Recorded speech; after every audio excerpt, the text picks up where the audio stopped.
as we get ready to bring you tonight's game between the Huntingdon Bearcats and the Clearfield Bison. Live from Clearfield, Shannon and Chad States. You folks probably got to not hear much of what's going on as far as the coach is concerned. So with that in mind, we'll basically try to recap that for you. By the way, when we have a replay much later, probably sometime tomorrow, that'll include the coach's pregame show.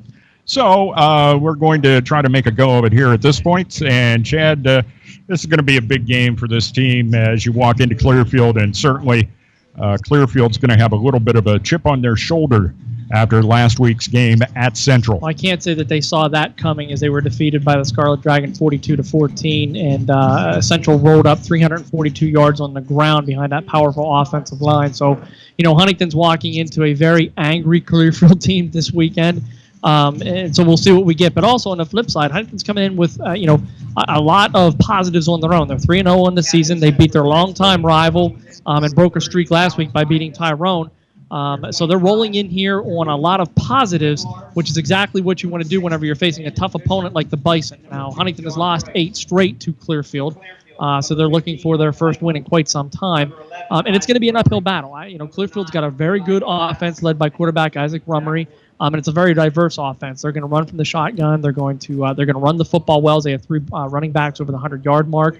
Micah Heichel was their big wide receiver, but Huntington can counter that offensively. Obviously, Ian Border brings a lot to the table with his 386 yards and 8 touchdowns. As we just look out here in the field and see that Huntington is going to receive the opening kickoff to get us started here.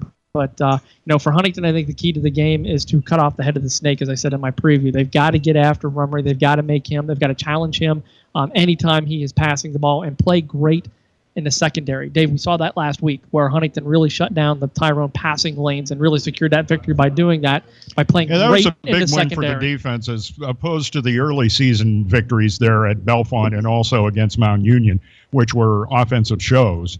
It was definitely up to the defense last week. Now, I don't want to downplay the fact that we scored 26, but the fact of the matter is, for the first time, it wasn't the offense that won that game. That was the defense, and they only gave up the 14 points. Absolutely, and hats off to defensive coordinator John Mikett for coming up with that scheme. They didn't get enough pressure on Tyrone, or enough to be able to kind of put that game away a little bit earlier than what they did.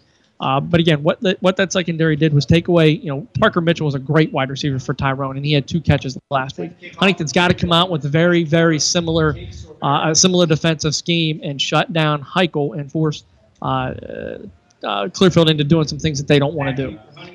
All right, we're getting ready to kick things off, and I may be somewhat absent here at the beginning as there are things that still have to be adjusted as far as this particular method of broadcasting. I have to change something here in our audio settings so we can also get you the commercials for tonight's game. And, of course, we wouldn't be anywhere without our sponsors. And we have quite a number of them, and we thank all of them for their participation, including Huntingdon Moose Family Center, Goodman & Sons and the Goodman family, Simone Family Chiropractic, Penswoods.net, Austin Smith Heating and Plumbing, all bringing you Bearcat football. Well, they're approaching the football, and the kick is away off the leg of Jacob Sorbera. Sorbera gets it away, and it is picked up by the Bearcats out over the 40, and eventually brought down at the 45-yard line. Owen Lane with a return. First time we've seen Owen with a return, but one would question at this point, why haven't we seen him sooner? Exactly. It's a 30-yard return. Huntington in good field position. Again, the theme of what Huntington has done in their first 3 games is great special teams. Right off the bat, great field position out here near midfield. Marking him down at the 46-yard line of the Bearcats' 1st and 10. Just underway here at the Clearfield Bison Sports Complex. Quarterback Andrew Hootie in the shotgun. Crossing in front goes Border, and that's Border with a football, a little jet sweep type action down over the 30, 20, 15, 10. Touchdown, first play from scrimmage. The Huntingdon Bearcats have done it again. They have scored a touchdown right off the bat, and the Bearcats lead tonight's game by a score of 6-0, and there were no flags on that play. Perfect blocking all the way down the field, and the Bearcats out in front. Yeah, just a simple handoff to Border for 54 yards up the right sideline. And Border lined up to the left of quarterback Andrew Hootie and came across in front of him, took the football, kept going. Took it across and just, basically loped down the field for that. So, Point after attempt by Gio Saccia is good, and it makes the score Bearcats 7 and the Bison nothing. And this is somewhat typical of what the Bearcats have been able to do during the course of the season. But the one thing they can't allow this to do to them is all them to a false sense of security, because this is a tough Clearfield Bison team.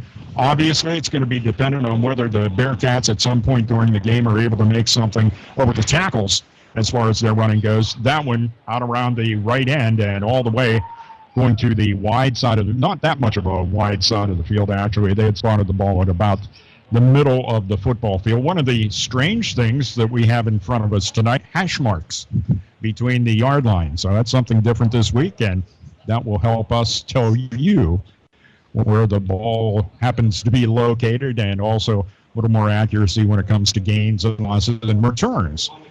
So we thank the Clearfield Bison for having hash marks. Makes our and job it's a little easier. Not those Twitter hash marks. These are hash marks on the football field. These aren't hash browns. These are hash marks. 11:40 left to go in the first quarter, and the Bearcats up by, 11:40 left to go. Ahead by a score of 7-0. And if you notice, Border was pulling away from the defense. Yes, he was. So that's a telltale right there, Dave. It's amazing to me as I get ready for the games each week, and I have Ian Border walking across in front of me at any one particular time, and you're always impressed by, he's a physical specimen. Oh, yeah. There's just no doubt. He's put a lot of work into becoming that. That's a lot of hard work for him. Saccia kicks off a line drive, and it's picked up by the Bison out over the 25 and brought down at about the 26-yard line, carrying the ball for Clearfield. It appeared to be number 23, which I don't have on my roster. You have a 23 there? Or is that not, did I read the wrong number? I don't have a 23 on my roster either. All right. Well, whoever he was, he got out over the 25 to the 26-yard line, where it is Bison football 1st and 10. How many yards on the return there, Chad? Let's see here, about 15. All right. First play for the Bison, and the quarterback, Isaac Rummery, ends up throwing a pass and completing it to the far sideline, which is where the Clearfield Bison are set up. And the pass is complete over there to Micah Heichel. Yep, that's Rummery's favorite receiver as he picks up 10 yards on the spot. Needed 10, got 10. Yeah, how about that? And you'll see that hook up quite a lot this evening. This is probably the second biggest part of tonight's game as far as the Bearcats go. What can they do defensively here against the Clearfield Bison? It's going to be dependent on them. We had talked about the running game and the importance it's going to play. And here is a running play for the Bison, and it is met in the middle of the field, carrying the ball, Ty Bender. And he was met there in the middle of the field by, I guess Chad doesn't have a number. No, I wasn't watching the defense. I'm watching the offense and trying to get the spot, so I missed it. But I think it was number 60, Landon Fisher, on that tackle. All right, we're going to give Landon Fisher the stop. Yep. It is a gain of 2 and a 2nd down and 8 for the Bison as the clock is rolling, although you'd hardly believe it as you got a 7-0 score. Yes, it just went under 11 minutes about to go in the first quarter. Quarterback Rummery in the shotgun, takes a snap, throws over the middle, and the pass in and out of the hands of the intended receiver, Luke McMonigal. And what you saw there was nice free safety play by Andrew Fink as he came over and hit the receiver right at the right time to be able to just jar that ball loose and set up a big 3rd down here for Cleveland in the early going. And I say a big 3rd down. Clearfield. Yeah, Cleveland. They have a big winning streak. They do have a big winning streak there. Clearfield, it's a big 3rd down because Huntingdon scoring on their first possession. Speaking of big things, 3rd down and 8 for the Bison. Quarterback Isaac Rummery in the shotgun, goes back, throws over the middle, almost intercepted by the Bearcats as the pass was overthrown, and Drew Weglars was in the vicinity. It was just a little too low for Drew to pick up and maybe intercept. And a great stop that time by the Bearcats, forcing Clearfield into a 4th down situation here on their first possession to get the ball back. Specifically after scoring, this is exactly what the Bearcat defense wanted to do, was come out and try and set a tone and confuse Clearfield a little bit. Wagner and Price are back for the Bearcats. Price to the far side of the field and Wagner to the near for us. Bison with a punt. They're going to try to kick it over to Ward. It's Wagner with the football up over the 30. And he dances around a bit, eventually dragged down. Taken down by number 81, Spencer Graham. Spencer Graham is who took him down. I don't have him on my roster, but nonetheless, he takes him down. And pretty decent field position again for the Bearcats as Jacob Wagner is able to get the ball out over the 35 to the 36-yard line. Look at that, the hash mark and the point of the football is touching it. It's a beautiful thing. That means he's on the 36, and yes, it is a beautiful thing. It's a nice 9-yard punt return there by Wagner, as he had to kind of drop back and kind of feel that ball off to his side, and then able to kind of scoot up. Coach Hootie is trying to get the attention of the officials. Is someone injured over there? I see the Bearcats huddled up. Just off the sideline. Could be a TV timeout here, too. It could be that. Let's see. We'll have a little bit extra stoppage tonight because this is on TV, so I think we're looking at a TV timeout. Maybe he's just out there talking to the official a little bit. It'll give us a chance to give some extra commercials to our sponsors as well. It does. And we'll see what's going on. Well, the Bison are back out there. They're ready to go. And here come the Bearcats out toward the football. And again, starting in great field position here once again, at the 46 to start the last possession and now at their own 36. So Huntingdon in great shape offensively to begin this Bearcats game. moving from right to left here in the first quarter in their road whites and their navy pants with a white stripe and the old red right down the middle of the leg. 10:34 left to go first quarter, and we are back underway. Quarterback Andrew Hootie has his favorite guy, Ian Border, to his right.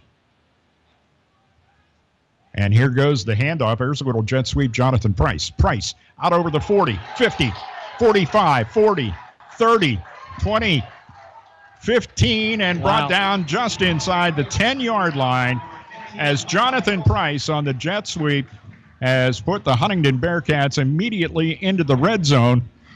And this reminds me a little bit of the Nittany Lions from the standpoint, I've been talking to a number of people, that their defense at Penn State has to be so perturbed that their offense scores so quickly. Yeah, absolutely. It's got to be the big. It's like, could you guys take 5 minutes off the clock? But these guys are playing both ways, so they're really going. Yeah, it's not that big of a break. They can't complain, but it's a 57-yard pickup on a jet sweep by Price.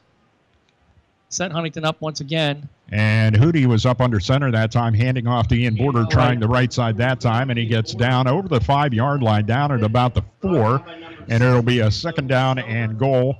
Let's see, they may mark him down at the 5. And a quick game note here, Dave. The next touchdown that Ian Border scores, he will break the school record for rushing touchdowns. Boy, that happened quick. That was something you and I, you had tried to prepare me for that. He needed 2 to get into it, and he's on the verge of it right now. 9:37 mark left to go in the first quarter, and it could be broken right now. Handoff to Ian Border. Gets away from one tackler, continues to roll into the end zone. Touchdown! He got away from 3 tacklers, bounced off him, and continued to go to his right, the far side of the field and the wide side of the field, eventually eluding every Clearfield attempt and getting into the end zone. What a run by Ian Border. Oh, it just shows you where weight room persistence pays off. I mean, that's working your butt off in the weight room to be that strong and that powerful to be able to break that many tackles and impose your will on that defense.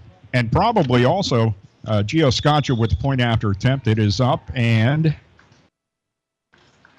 I cannot see it from my angle. It's good, and the score is now Bearcats 14 and Clearfield nothing. And boy, I'll tell you what, you talk about putting a hush over a huge crowd, a homecoming crowd here at the Clearfield Bison Sports Complex.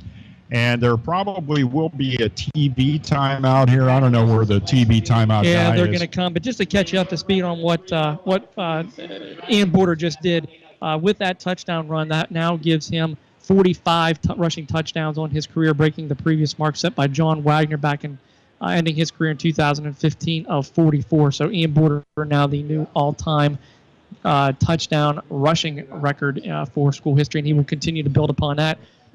In this game, I'm thinking, and also throughout the rest of the season, as he's going to put a record up there, it's going to be really hard for somebody to get to. Talk about somebody else that has a record in Huntingdon, and that is Ted Aron. Yes. As Greg told me, he's somebody that's impacted just about every kid. He included you in that list, Chad, and also Coach Hootie.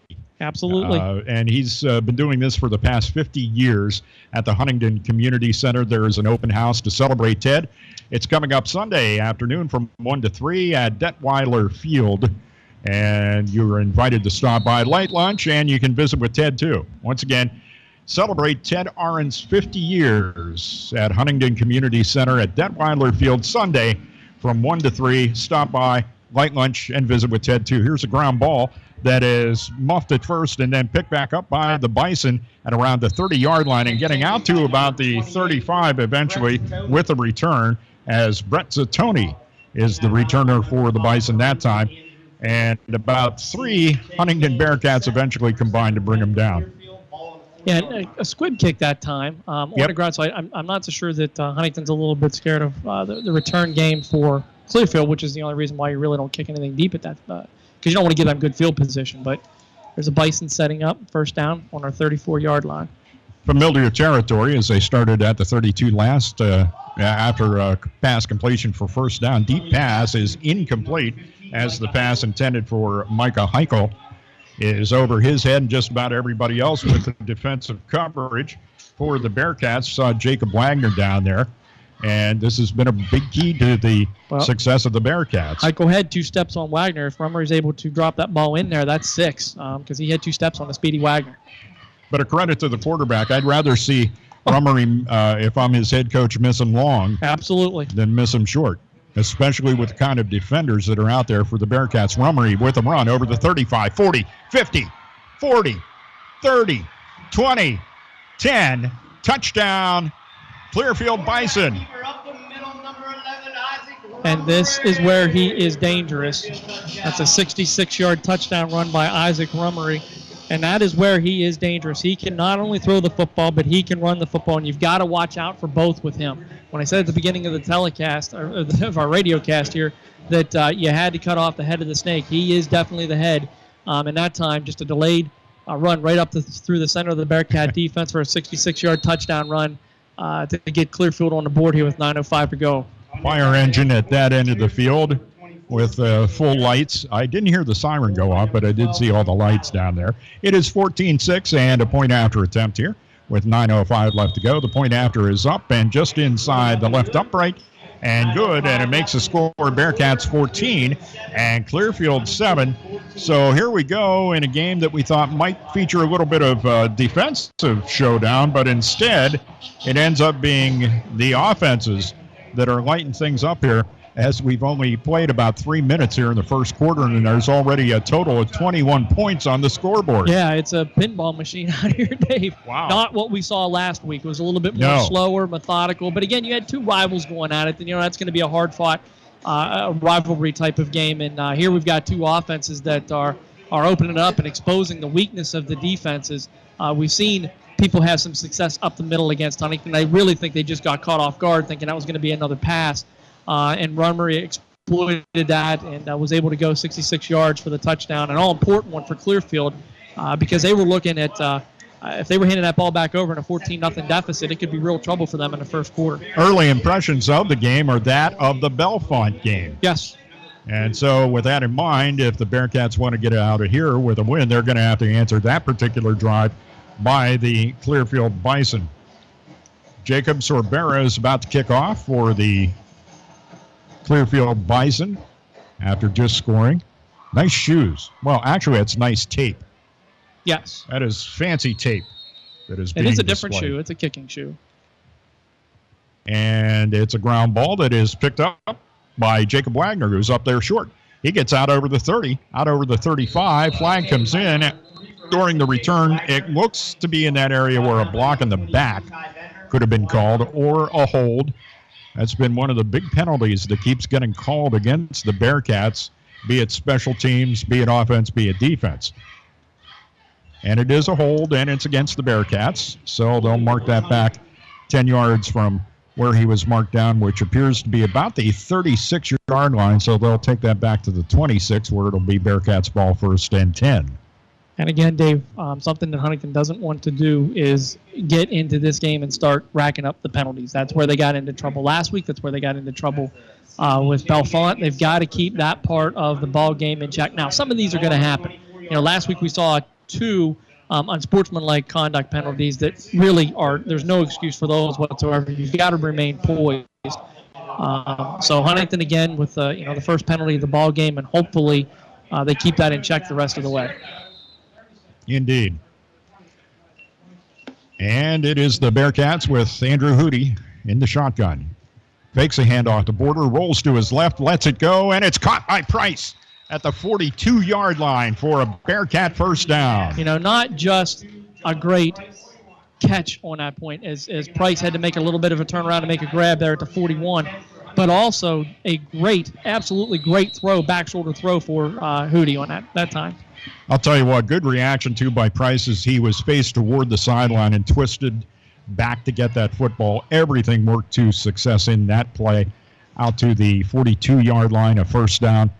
14-7, Bearcats with the lead. Hootie with a quick pass. This one goes to Jacob Wagner. Wagner's over the 45, the 50, and boy, is he flying down the 40, 30, 20. And he steps out of bounds, I think, in around maybe the 19 or so. Seemed to be when the whistle. No, it's going to be above the 20. The short passing game can act just like a running game and keep the clock going, and it's what we saw that time. Is just a little flare pass out to Wagner. Get it to your speedy receivers and let them get that yak yardage, that yards after catch, which is also important. And when he hit that 48-yard line, it was just like he went into a completely different gear there and ended up flying down the sidelines. He did step out at the 27. 32-yard pickup for Wagner. And, of course, that did stop the clock, so 8:31 left to go in the first quarter. Handoff Hootie to Border. Border's over the 25, the 20, down to the 15, the 10, the 5. Ian Border has another touchdown and makes his school record touchdown mark even higher. Yes. And puts the Bearcats up by a score of 20-7.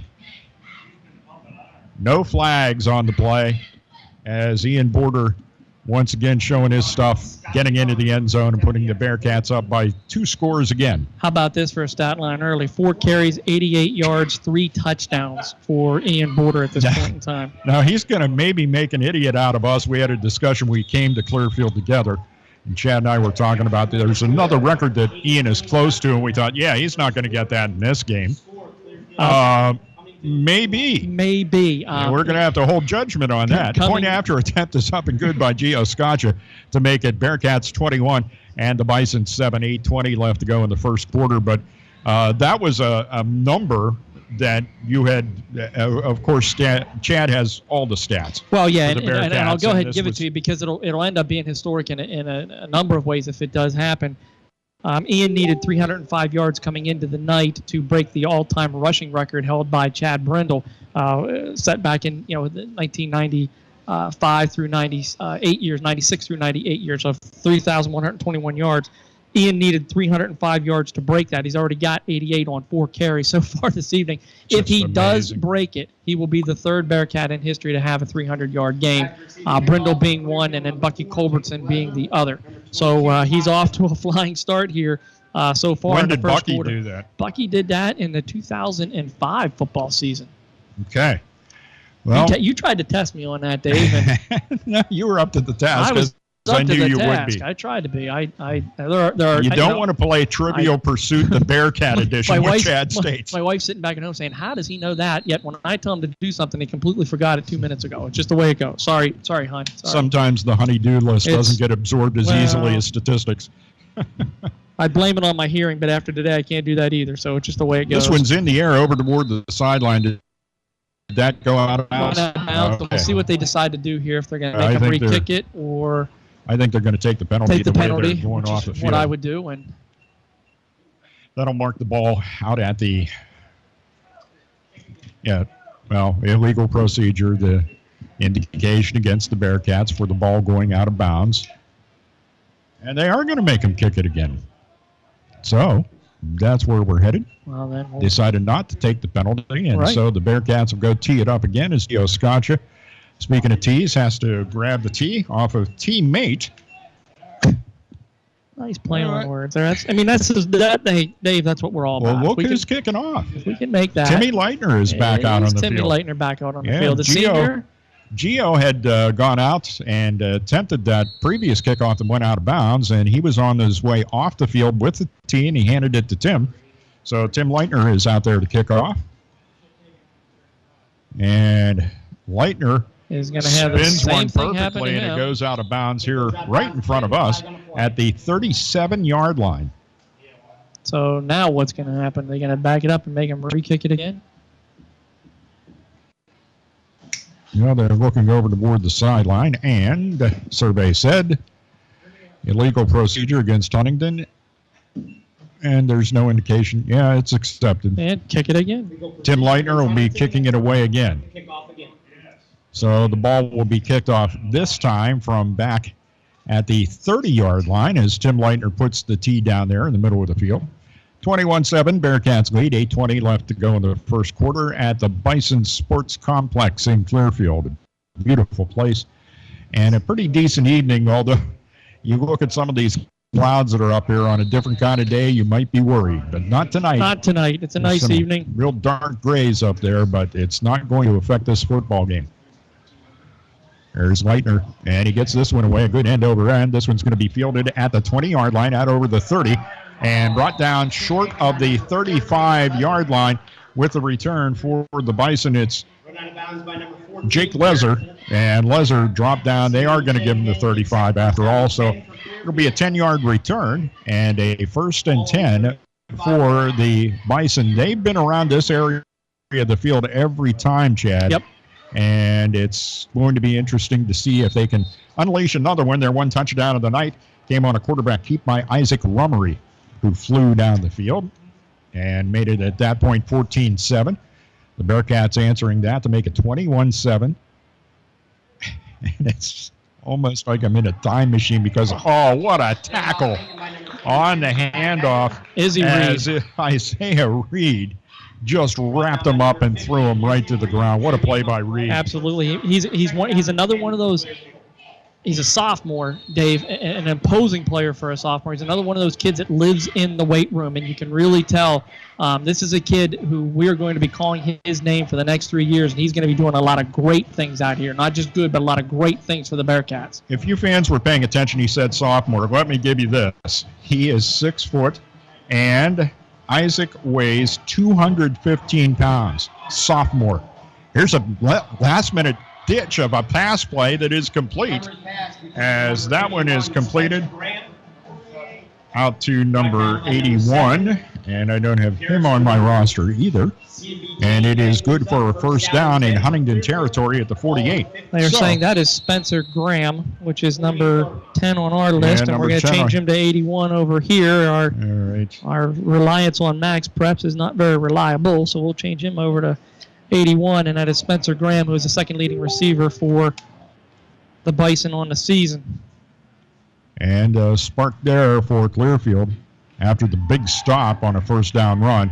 Rummery's in trouble. He'll be sacked back at the 45-yard line. And he is going to get dumped by Isaiah Reed and Owen Kaufman, but it was a pressure on the outside that came from linebacker Ian Booter that kind of forced Rummery to step up into the pocket, and that's where and then had the deer in the headlights exactly look right, because he had nobody to throw where to. He got dumped. So we have talked about this off and on as far as the Bearcat season goes this year, and that is the way how many coverage sacks that we have seen courtesy of this defense. Absolutely. And another one there. Clock rolling, 6.5 left to go in the first quarter. Back to pass. Rummery almost intercepted. Getting a hand on the football is Ryan Quarry. And Quarry almost had a clear pass to the end zone. Absolutely. And, Dave, this is a good sign. You're seeing a lot of active linebackers out here making good plays and big plays early on, and that's a good sign for the Bearcat defense. See, Quarry stepped right in front of that pass almost. You're right, he had clear sailing down the right sideline if he's able to gobble that thing up. And by the way, I think they have the LED lighting here at Bison Sports Complex. And not much as far as light pollution up into the sky. Quarterback is trapped behind the line again by the Bearcat defense. The initial pursuit came from Draven Zook. He spun him around And Corey and Isaiah Reed once again finishing him off with another sack. So it's the Isaiah Reed defensive show. It is, with another 4-yard loss that time. Back to the 42-yard line, and that'll bring up a fourth down and Hyde. Let's call that. Fourth down and Bigler. Yeah, fourth and Bigler. We'll tell you about that later on. It's fourth down and Bigler right now. Back to kick for the Bison. Jacob Sorbera gets the kick away. It goes out of bounds. I think you're going to see a lot of avoidance of these return guys of the Huntingdon Bearcats. As in the vicinity, it was Jacob Wagner, but it went well out of bounds at about the 29-yard line, it looks like. Yep. And that's where the Bearcats will have it 1st and 10.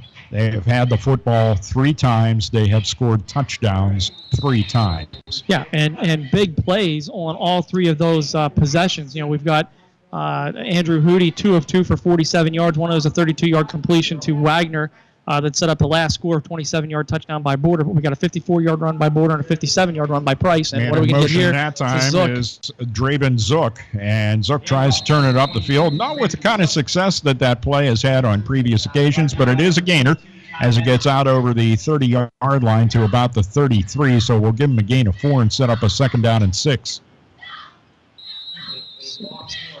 Well, I actually marked him back 1. Yeah, so it's going to be a 2nd down and 7. We have a Bearcat down on the field. I can't pick up the number from here. We need to check this, so we're going to ask Greg Banks to pay attention here. We're going to take a commercial timeout. 30-second timeout. Greg, let us know if this manages to hit the airnetwork.net. Back with more after this from Clearfield. Sometimes PC Goodman and Sons and the show Goodman that family. Obesity is a problem in the United States, and it's not getting any better. At Simone Family Chiropractic, we understand this problem. We also know that obesity leads to very serious health problems later in life. There is a way to cleanse your body and get back to optimum health. It is called the Doctor-Supervised Chirothin System, and it teaches you how and what to eat in the real world. Call us at Simone Family Chiropractic at 814-643-2616, or stop in and see us at 613 Washington Street in Huntingdon, across from All American Pizza, or find us on Facebook. Hi, this is Coach Hootie. The Huntingdon Bearcats were on the airnetwork.net. Oh yeah, buddy. Sorry about the Sears. Welcome back to the Clearfield Bison Sports Complex with the score Bearcats 21 and the Bison 7. And Bearcats still down on the field. And who is that? I don't know. Chad? I can't pick up a number. 22, Draven Zook, the ball carrier on that last play. And that's not looking good so far. He's keeping his left leg up off the field. Is kind of just dangling there a little bit. I don't know if it's a knee or an ankle or what it is, but it's definitely a lower leg injury. That, and he cannot put any weight on it. He cannot. And Greg, we did receive your message there that the commercials came through well, so we will continue to do that here from the game site. And as Draven gets helped off the field, and a couple of his teammates go out to help him, and that includes Andrew Edwards is out there to help him. Actually gets help from another one of his teammates to get him off the field, and Draven Zook being brought over to the bench right in front of us here. And that's not a good injury. You know, you don't want to see an injury to any kid. Draven's a 3-sport athlete for the Bearcats. Ethan Hicks also helped him over to the sideline. So thanks to those two guys for taking care of their teammate. Andrew Hootie takes the snap in the shotgun, looks downfield, lets it fly, and the pass is almost caught, then smacked away. Pass intended for Ryder Kosick, and Ryder Kosick, the intended receiver, and Rummery with the defensive coverage reaching in to snap that ball away from him. Good defensive coverage that time as Rummer's able to get his head around and find that ball real quickly and take that away from Kosick. But a good throw by Hootie as he put it, right on the outside shoulder of Kosick near the sideline. The passing completion brings up a 3rd down and 7. Eventually, the Zook carry was good for 3 yards. And Draven sitting on the bench here right in front of us. No progress to that end. Here's Ian Border.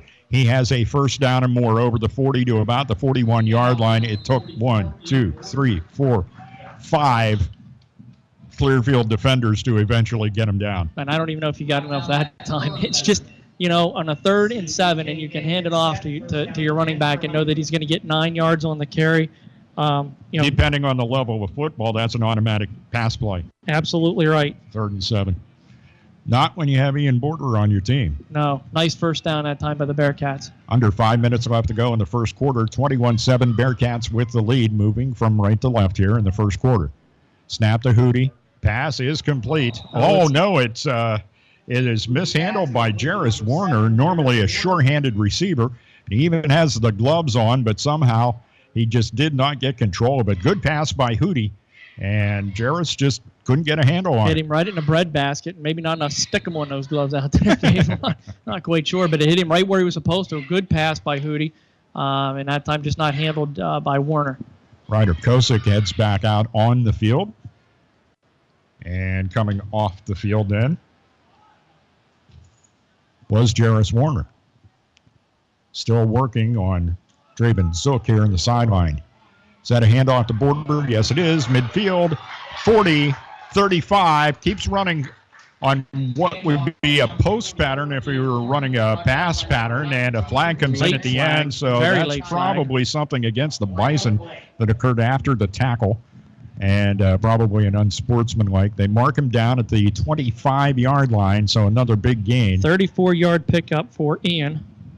Ian Border continues to just slash through, and that was originally off the right tackle, and then he started to cut it back over the middle of the field and had enough moves, kind of like Mae West, if you've ever heard that phrase. Anyway, he had enough moves there to get about 15 more yards out of that particular carry. And it sets up a 1st and 10 after they tack on the penalty. And it's at the 20-yard line of the Clearfield Bison. 21-7, Bearcats with the lead. Jonathan Price in motion. It's going to be a keep. Andrew Hootie gets down over the 20, and that was a strange motion there. It looked like somebody grabbed him by the helmet. Well, no flag, and the referee was staring right at it. I kind of thought the same thing, but maybe a pickup of 2 on that play for Hootie as he gets his first carry of the night. As Coach Hootie and his offensive staff have been dedicated to handing this off to the running backs. Ian Border now up to 131 yards on 6 carries. And there's 3:45 left to go in the first quarter. If we divide that out, that's not the first half, that's the first quarter. 22 yards per carry. Jeez. Not bad. Hootie in the shotgun. Back to pass. Let's go. The pass is complete. Jonathan Price is into the end zone, and the Bearcats have scored from the 18-yard line to make it 27-7. Nice post pattern that time by Price, and he has to stick him on his. He doesn't miss anything. If it's anywhere near him, he's making the grab. As he is Huntington's leading receiver on the season, and he shows you right there why he's able to do that. Jeez, just amazing. See him and Wagner together. Oh, what an imposing tandem. You're just seeing a lot of speed out here tonight. A lot of speed. Something we didn't see last week. Scotcher with a point after attempt is up and good. And it makes the score Bearcats 28, Bison 7, 3.5 left to go in the first quarter. How many plays in that drive? Oh, let's see here. That ended up 5. That's what I thought. 5-play drive. And that's a good thing. I mean, it gives some of the guys that may just be on the defensive side of the football a little bit of a break. A little bit. But, what we're seeing here, Dave, tonight is speed. Huntington kind of looked like they were going through the motions last week, and maybe there is something to that rivalry and trying to get that streak and, be maybe a little bit too focused on that as opposed to winning the football game. But tonight we are seeing Huntington flying on this turf. This might be the fastest I've seen them play all year long, and that includes the Mount Union game where they put up 57 points because they are on pace to put up a lot more than that tonight. And you bring up an interesting point about the turf. That seems to be playing a role here. We see Draven Zook is up off the bench and is not at a point where I'd say he's at any time ready to go into the football game, but it's good to see him up and walking on both feet, not limping around, training staff taking care of him here right in front of us. And I'm hoping that Draven's going to be okay. Here's Coach Hootie right up there talking to Draven Zook and the trainer. And so Draven's taking his sock off. And here comes the icy spray. There's been many a day where that icy spray would have felt good for me on my back. I can tell you that. Andrew Hootie, 3 of 5, 80 yards and 1 touchdown. So Huntington showing that diverse offense that they have here Leitner in to kick off, and he gets a lot behind that one, taking it about the 10-yard line, out over the 20, 25, near the 30, eventually brought down. And I'll tell you talk about sticking to it. There, it's Derek Foltz who met him, and he started to try to get away from him, and he stuck with it and eventually brought him down. You know, nice that's play by not Foltz. the first time we've seen Foltz do that on special teams this year. A pretty solid special teams performer for the Bearcats so far. Another sophomore. Another by the way. sophomore. 5'11", $165. Good job. Really instinctual. He's a really smart kid. It is the Clearfield Bison with the football, needing to try to get a score in here, down 28-7. And it is a handoff off the right side. And that's going to be a gain of about, we're going to give him gain of 4. Yep. And it'll be 2nd down and 6 as he gets out to the 33-yard line of the Clearfield Bison. And a nice run that time inside by Zatoni, getting his first carry of the ball game. He's another one of those Bison that has over 100 yards on the season. Rummery takes the snap in the shotgun. Back to the pass, lets it go. 1st down and more as pass is complete to Micah Heichel. He gets over midfield and is dragged down there by a couple of Bearcat tacklers, which included Drew Weglars. Tackle made by number 25, Drew Weglars. Got it. It's a Down to the 48-yard line of the 19-yard pass completion Bearcats. that time. So I was waiting for the spot on the ball there, but it's a 19-yard pass completion for Rummery to Heichel. And again, like I said, Heichel is his main receiver, the guy he's going to look to pretty much all game long here. And it's a quick handoff this time right up the middle, and that's going to be a gain of about 9. Nice play that time. It was Bender's just a the ball carrier. quick handoff to Benders. He's going to get up near the 40-yard line, maybe just to cross it. Oh, right to the 40-yard line for the 8-yard pickup. But, you know, again, right up the gut, which is appearing to be the Bearcats' only Achilles heel tonight, is that little rush right up the middle. They're going to have to Band-Aid that up here quickly. That was the way that Rummery did score. Yep. That was a run up the middle as well. Sure was. Minute 45 left to go in the first quarter. Here's Rummery rolling to his right, looks downfield, lets it go, and the pass is complete. That's a nice catch down there by Spencer Graham. That's about a 5-yard pass completion that time. Is just a roll-out pass, not meant to pick up a lot of yards, just meant to pick up something short. And that's exactly what they got, is 5 yards out of that. 1st and 10. It is the Bison football at the Bearcat 35-yard line. Clock is rolling after the pass completion. A minute 20 left to go in the first quarter. A 28-7 Bearcat lead. Bison dressed in their all-black uniforms. Oh, the handoff. Wow. And met immediately is Ty Bender. It's Landon, going to be a loss. Yeah, Landon Fisher and Lance Brown met him right in the backfield. As that was good penetration that time by the defensive line for Huntingdon. And it's going to be a loss of about 4 on that. Yep, it is. That's one of those where it looks like the Bearcats have the Bison playbook. Because, I mean, they were right there. Yeah, that's their 3rd tackle for loss tonight, including 2 sacks for the Bearcats. So they're definitely getting good penetration against Clearfield tonight. Into the final minute of the first quarter. Might be the last play of it. Rummery is back to pass, gets flushed out of the pocket, has to roll to his left. No problem. Completes the pass well downfield to Jake Lezer. So Lezer with a catch and another Bison 1st down. Yeah, and a nice job that time on the rollout. Rummery got flushed out of the pocket and had Lezer cutting across the field to get all the way down to the 21. So nice 22 nice play. Make it, yep, down to the 22.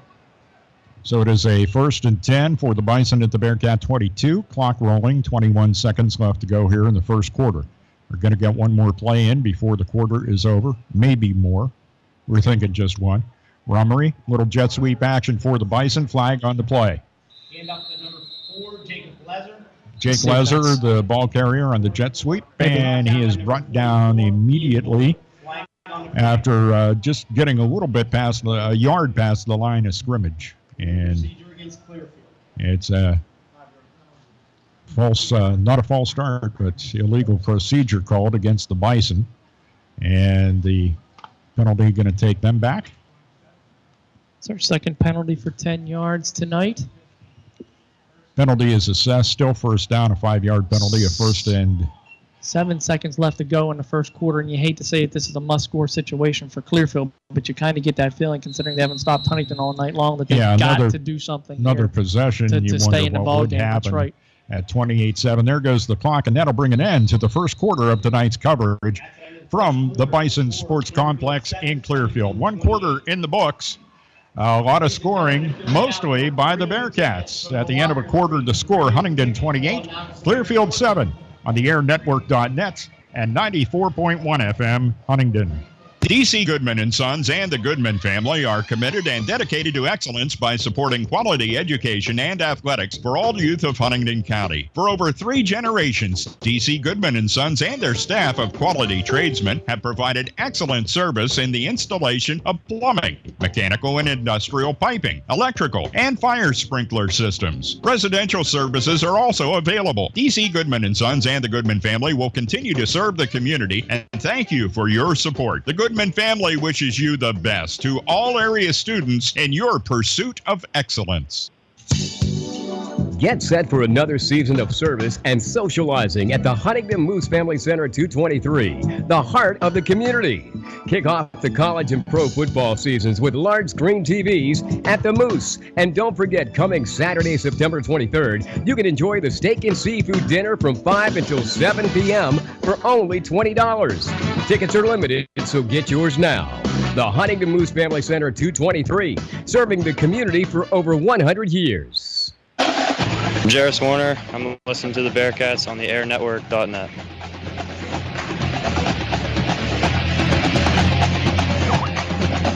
Welcome back to the Bison Sports Complex in Clearfield. Dave, Shannon and Chad States, Huntingdon Bearcat football, that is, on the airnetwork.net and 94.1 FM in Huntingdon. Bearcats up by a score of 28-7. But the Bison are on a roll here as they have taken the ball into Bearcat territory.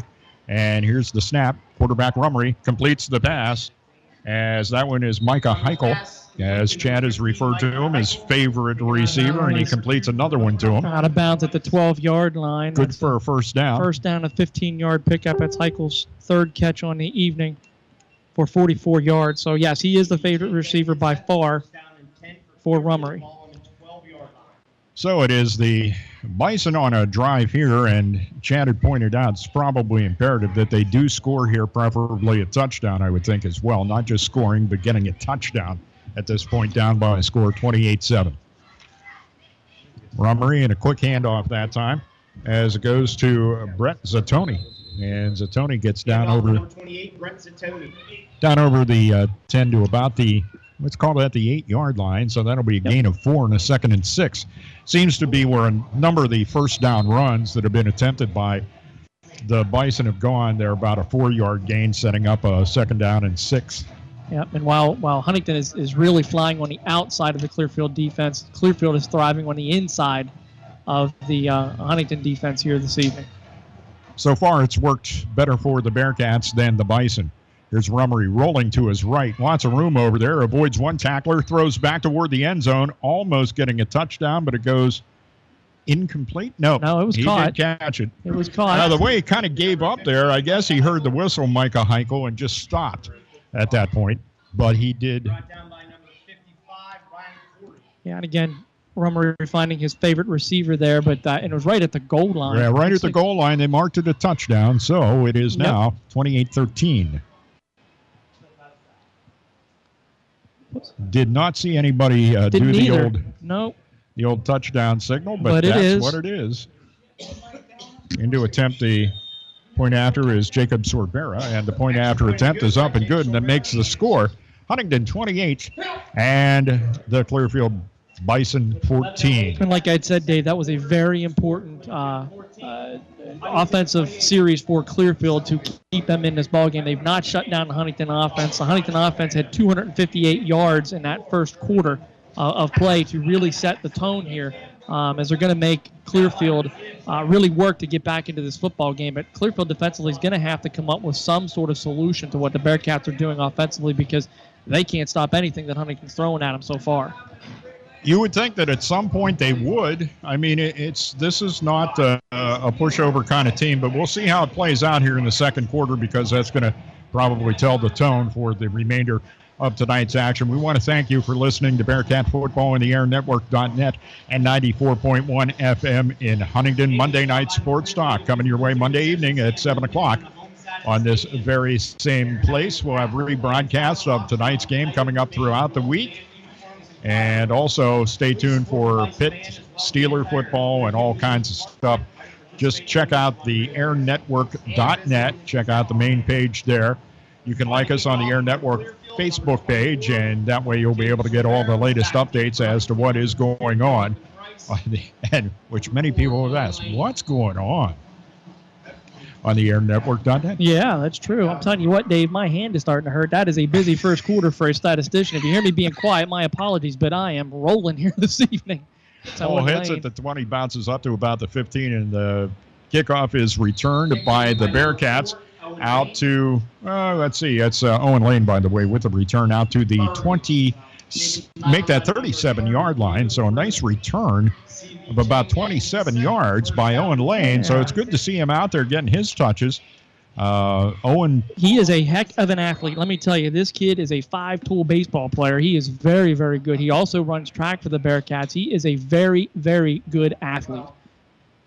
I like to hear about five-tool baseball players. Oh, he is. I'm telling you, this kid, he's got it all. He is a really good baseball player. 11:02 left to go in the first half. 28-14 Bearcats with the lead. Price started over our way, goes back, and it's a handoff to Border. Border gets out to the 40-yard line, probably the best defensive pursuit that time, and ability to stop in Border by the Clearfield Bison defense as Ian only gets three. Only and I say three. only. Only three. And you know, that's a victory for the Clearfield defense right there. But what did you say? At one point there, he was averaging 22 yards a carry. Yeah, let's see what that did. That dropped it down to 19. Ooh. Shucks. I'll take that any day of the week, Dave. Shucks whiz. Down to 19 yards a carry. This time it's going to be Andrew Hootie. He gets up the first down yardage and more over Good midfield call. And brought down. Well, they're going to mark him right at the 50-yard line. So a nice play by Andrew Hootie, as Chad said. Good call. That's a good call by the offensive coordinator that time to keep Clearfield off balance once again. So Huntington finding success on the ground. I said that earlier as part of my keys to the game. Run the football. Attack by running the football, and that's exactly what Huntington's doing. And they're controlling the clock. Well, and the beauty of it all, Chad, is that they're able to gain. And that was the big question. Were they going to be able to gain? Andrew Hootie's going to have to call a timeout. And so the Bearcats need to get reorganized. Andrew explaining to Ian Border why he called timeout. So a couple of helmet slaps by each guy, and they come back over to the sideline. And that's what good coaching and being a real good, solid quarterback does for you. You just see something, you know it's wrong, and you just go ahead and call timeout. You don't keep going on with it. No, and that shows maturity on Andrew's part to be able to stop and do that. And that's exactly what you need out of the quarterback position is some read and recognition. Know what the defense is going to throw out there. And if you're not prepared for it, hey, we got the timeouts. You know, you can't keep them, so you might as well go ahead and use them. Go ahead, take the timeout in that situation and see what you can put together here. So good read that time by Andrew Hootie to be able to reorganize the Bearcat offense here as they look at first down at the 50-yard line and look to try to put some more points on the board as this offense has not been stopped all night long. By the way, speaking of timeouts, and a timeout called is wrapping up. I thought maybe Clearfield had called a back-to-back timeout, but nope, they're back out there in the field. Speaking of timeouts, we had a big one. Big construction area near Bigler on Route 322 as we sat there for a good 25 minutes and didn't move. Good thing we left Route 322, believe it or not. Hootie is back to pass, looking downfield to his right. Let's go. Bubbles a little bit, and it's on front and almost intercepted. That should be as incomplete. Jonathan Price batted it down toward the turf, and it eventually did hit the turf. Micah Heichel almost able to pick it up before it hit that turf. And Hootie's taking ownership on that pass because he floated that ball, and he knows it. He knows that he floated that ball, but a great job by Jonathan Price turning from wide receiver to defensive back that time to knock that ball away from Heichel. and prevent the turnover. So sometimes a wide receiver has to recognize, hey, I'm not going to catch this ball. I got to try to defend it, and that's what Jonathan Price did. Good instincts that time by the senior wideout. Scores of other games, State College, the Little Lions leading Mifflintown 34-0. That's in the second quarter. Andrew Hootie back to pass, lets it go. It's caught. And this time by Wagner. Wagner gets over midfield and down to about the 49-yard line, and that'll set up a 3rd down and long for the Bearcats. Yep, going to be a 3rd down and 9. 1 yard pickup, but there is a flag on the play. And we'll see. The Bearcats are backing up. Yep, that was a comeback pass, a little hidden screen pass that time to Wagner, but Huntington's going to get nabbed for a penalty. It's going to be the 10-yard variety, hold. probably another hold, and the biggest penalty called against this team, marked from the spot of the foul, and that'll set up a 2nd down and 21. 2nd down and Bigler, so as it has been referred to. If you're listening, statistically, the catch counts. It's a 1-yard catch for Wagner and a 10-yard penalty for the Bearcats, as they are backed up to what Dave said, Bigler. 39-yard line is where the Bearcats are starting from. Price in motion going from right to left. And here's the handoff by Hootie to Ian Border. And I think with this massive amount of yardage, there may be a desire not to lose anything or maybe risk a chance of an interception. And Bearcats just sticking to the ground here, hoping that maybe Hootie will be able to be sprung for another one of his big gains. Yeah, and that time Border was stopped, and I mean immediately the Clearfield defense got good penetration that time on him, and was able to stop him for a rare 1-yard loss for Border. Under 9 minutes left to go in the second quarter. Bearcats 28, Clearfield 14. Hootie back to pass, has some time, looks around the field. Now the pocket starts to collapse, and he turns it up the sideline. 50, 45, and a nice tackle over there on the sideline for Clearfield. That was Eli Glass with a stop as he got down and tripped up Hootie. As he got over the 45, they're going to mark him down at the 44 to set up a 4th down and 4. So that is a big 18-yard gain by Hootie, but not enough, and he's going to get the punted away here, but field position, huge. Exactly, and that's why that's a big 18-yard gain. Snap to Hootie, gets it away, pooches it a bit. It's going to come down at about the 12-yard line. It's picked up there. Bearcats immediately swarming in that area. Drew Weglar is amongst the special teams tacklers down there. Bring down the punt returner for the Bison. 33-yard punt that time, but they're going to pin Clearfield inside their 15-yard line. And again, to reiterate what you said, that was a great run by Andrew Hootie, who's going to set up that punt, that all-important punt that's going to pin Clearfield deep here with 8:37 left to go in the second quarter. So a smart decision that time by the junior quarterback to get flushed out of the pocket and to keep his faculties going down that left sideline and pick up 18 big yards for the Bearcats. Mount Union 23, Southern Huntingdon 7. That is at the half. So we have that score for you. Another score that we did have in the second quarter, State College over Mifflintown, 34-0. And I refuse to give you that baseball score because it's between two teams that are totally irrelevant. The Pittsburgh Pirates are playing the Cincinnati Reds, which gives the collective baseball audience around America a so what? All right, but who cares? I will take a look here and see if there's... Find out what the Cleveland Indians are doing. It is 1-1 between Cleveland and Kansas City. What a great game between those two last night. And thanks to the MLB Network for showing that to America because it is just something to watch that. The atmosphere at Progressive Field right now is at a point where it's like they're playing the World Series. Right. The place is packed. It's standing room only, and the fans are just going crazy. It's great stuff. Oh, it's great. It is. It's great stuff. And truly, if you're not a baseball fan, or if you are, you've got to really give it to the Cleveland Indians because that is just something that is next to impossible to do, is to reel off 22 straight games in today's baseball with pitchers and Sundays, and the way you work your lineup to do something like that is just, it's unbelievable. Hats off to Terry Francona and his boys for doing what they're doing. Equally bizarre, the complete fold by the Los Angeles Dodgers, although they did pick up a couple of wins here lately.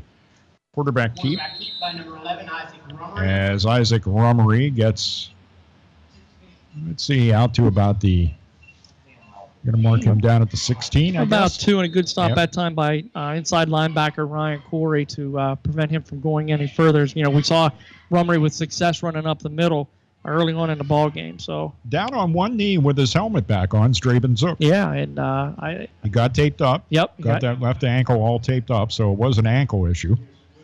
So he's there, and we'll see what happens. Back to pass Rummery, and oh my, hit him in the hands. Micah Heichel. It was a little bit behind him, Chad, and, you know, I'm going to give Heichel that as an excuse because it was thrown so hard yeah, by Rummery. I was Rummery. going to say Rummery gave him a fastball that time, but time after time here, Dave, we're starting to see a theme as the Huntington defense underneath is giving up that pass. You know, now eventually I think you're going to have to close that hole, but maybe that was by design, is to go ahead and give up that pass and try to protect against everything else. But Clearfield having success in the middle of the Huntington defense, right over top of the linebackers with their passing game. Big 3rd down and 8. Back to passes Rummery, and he completes it this time to Heichel. Heichel's over the 30-yard line, up to the 35, and eventually is bumped out of bounds with the coverage. Andrew Finkel bumping him out of bounds. And gain is good for a 1st down for sure, as he gets out to the 36-yard line. Make it to we're going to call that the 36. Yep. 20-yard pickup that time for Heichel. That's 5 catches for 72 yards for the wide receiver. That's some confidence there, both by your coach and then by Rummery to go ahead and make that completion look that good. Absolutely. After Rummery now throwing up behind to Heichel before. 116 yards passing on the night. 7:51 left to go. It's a handoff and a run this time, and a lot of open field, but eventually converging to bring him down as Ryan Corey in on the stop. And that's a guy that we have continually, it seems like game after game, Corey, and also Isaiah Reed, names that keep coming up again and again on defense. And that's Corey's a junior, Reed is a sophomore, so you know they've got a couple more years left to go here, each one of them.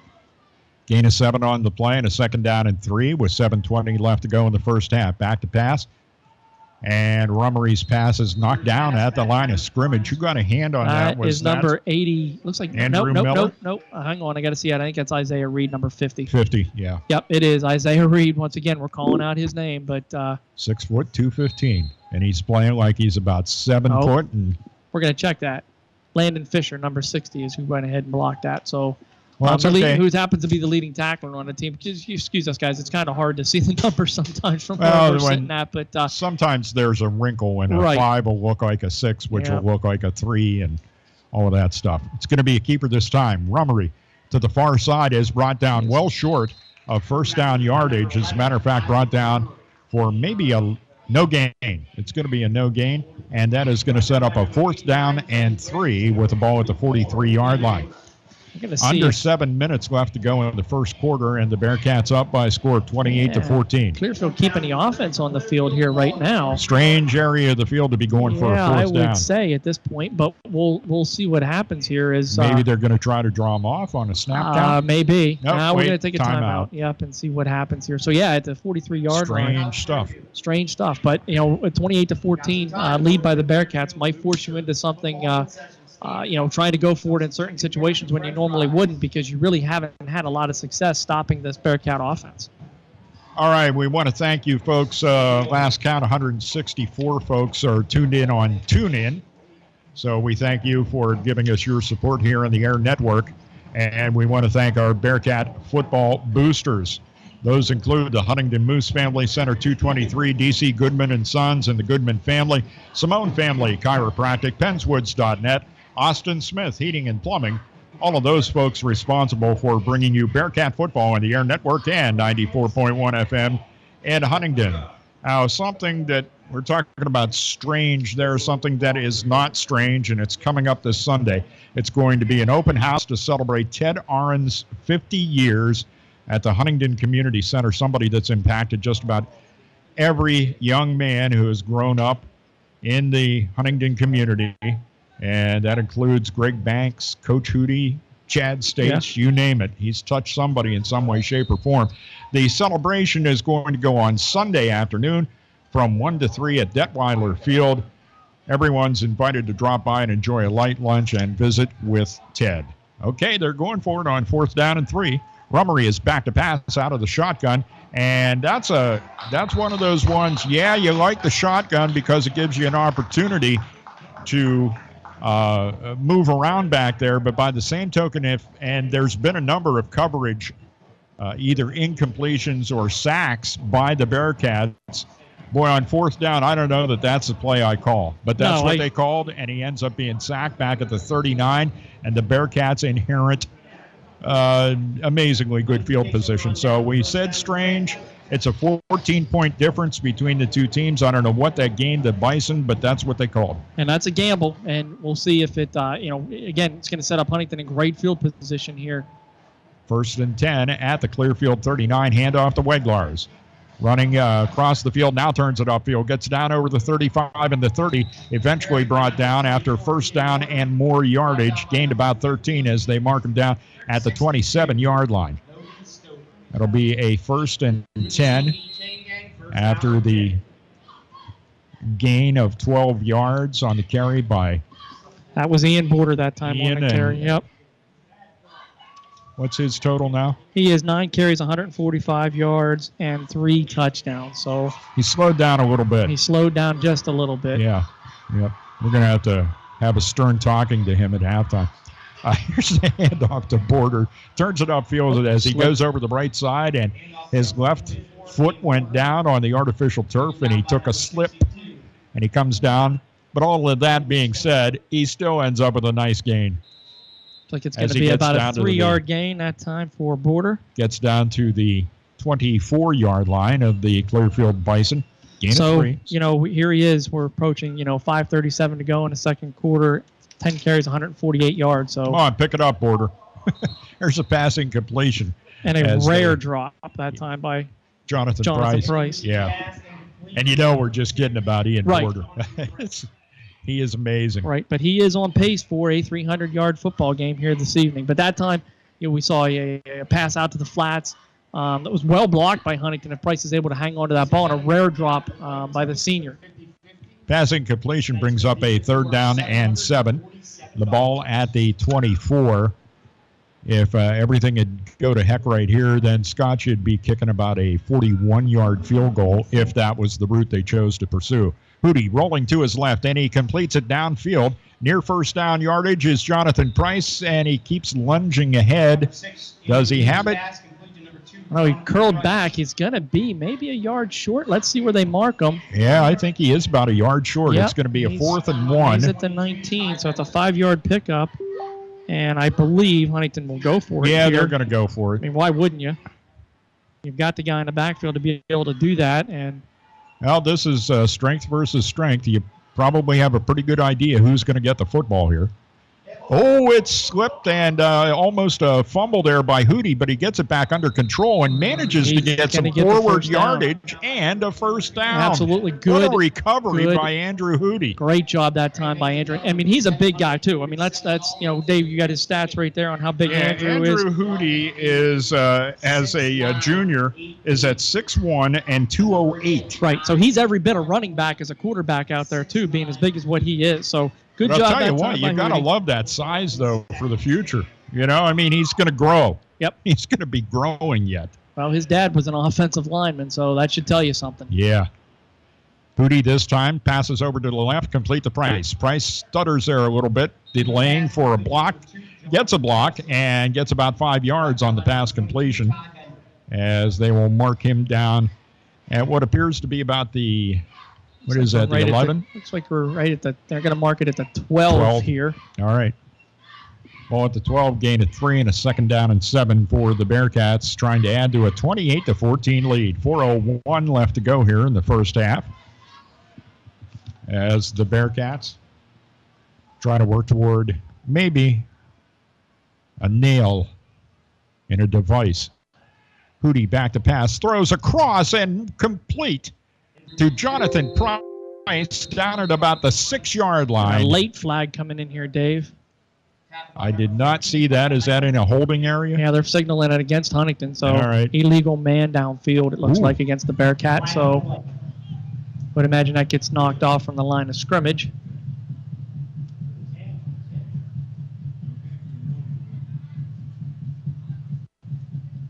Bearcat is a 5-yard penalty from the line of scrimmage here, and that's what it looks like. Nope. We're going to mark that Put off. it down at about the 15. Mark it down at the 15-yard so line. the pass will be completed to Price. Which was apparently not enough for the first down. No. But and so here we go. And a timeout is called.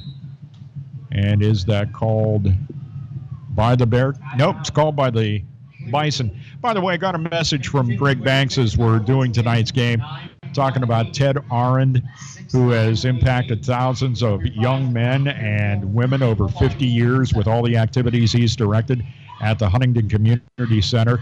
Greg says that Ted is about the greatest guy in Huntingdon. Congratulations, Ted, and thanks for your 50 years of service and commitment to the Huntingdon community. Have another score. Cambria Heights got off to a good start in their season, but then they encountered Bishop Guilfoyle tonight. At the half, it is the Marauders 24 and the Highlanders nothing. I have Tyrone 42-0 over Phillipsburg in the first half. So yikes. Talk about carrying it. Well, I mean, Tyrone can win a game 0-3, and I'm sure they didn't want to come out of that 0-4. You don't want to lose to Phillipsburg, who does, they're starting to turn the corner a little bit over there. They still got a ways to go. So, but I'm sure that after last week and the last couple of weeks, Tyrone wanted to get off the schneid, so to speak, and it sounds like that's exactly what they're doing here. 3:41 left to go in the first half, a 2nd down and 12. Hootie hands the ball off the border, goes to the right side, turns upfield, and takes about 3 of the Bison to eventually bring him down. Logan Stover stopped there. Good cut back to the inside to get a couple yards that time by Ian.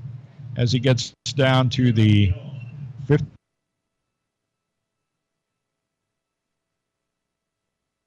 From a 2nd down and 12, a 3rd down and 8. Ball in the what they mark on the scoreboard as they say the 13. Hootie rolling to his right, looks downfield, throws a pass, and it's caught by Price, but out of bounds. Good time, or a good grab that time by Price, just couldn't get that left foot drug in. This is going to set up a 4th and 8.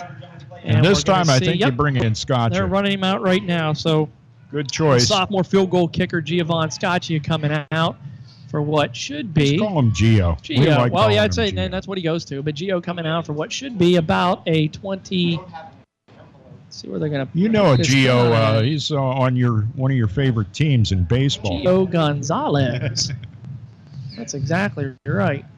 I'll tell you what, he is at times a dominating pitcher. This is going to be a 30-yard field goal attempt. Dominating kick here. Gio puts it away, and it goes inside the left upright and good, and it makes the score Bearcats 31 and the Bison 14.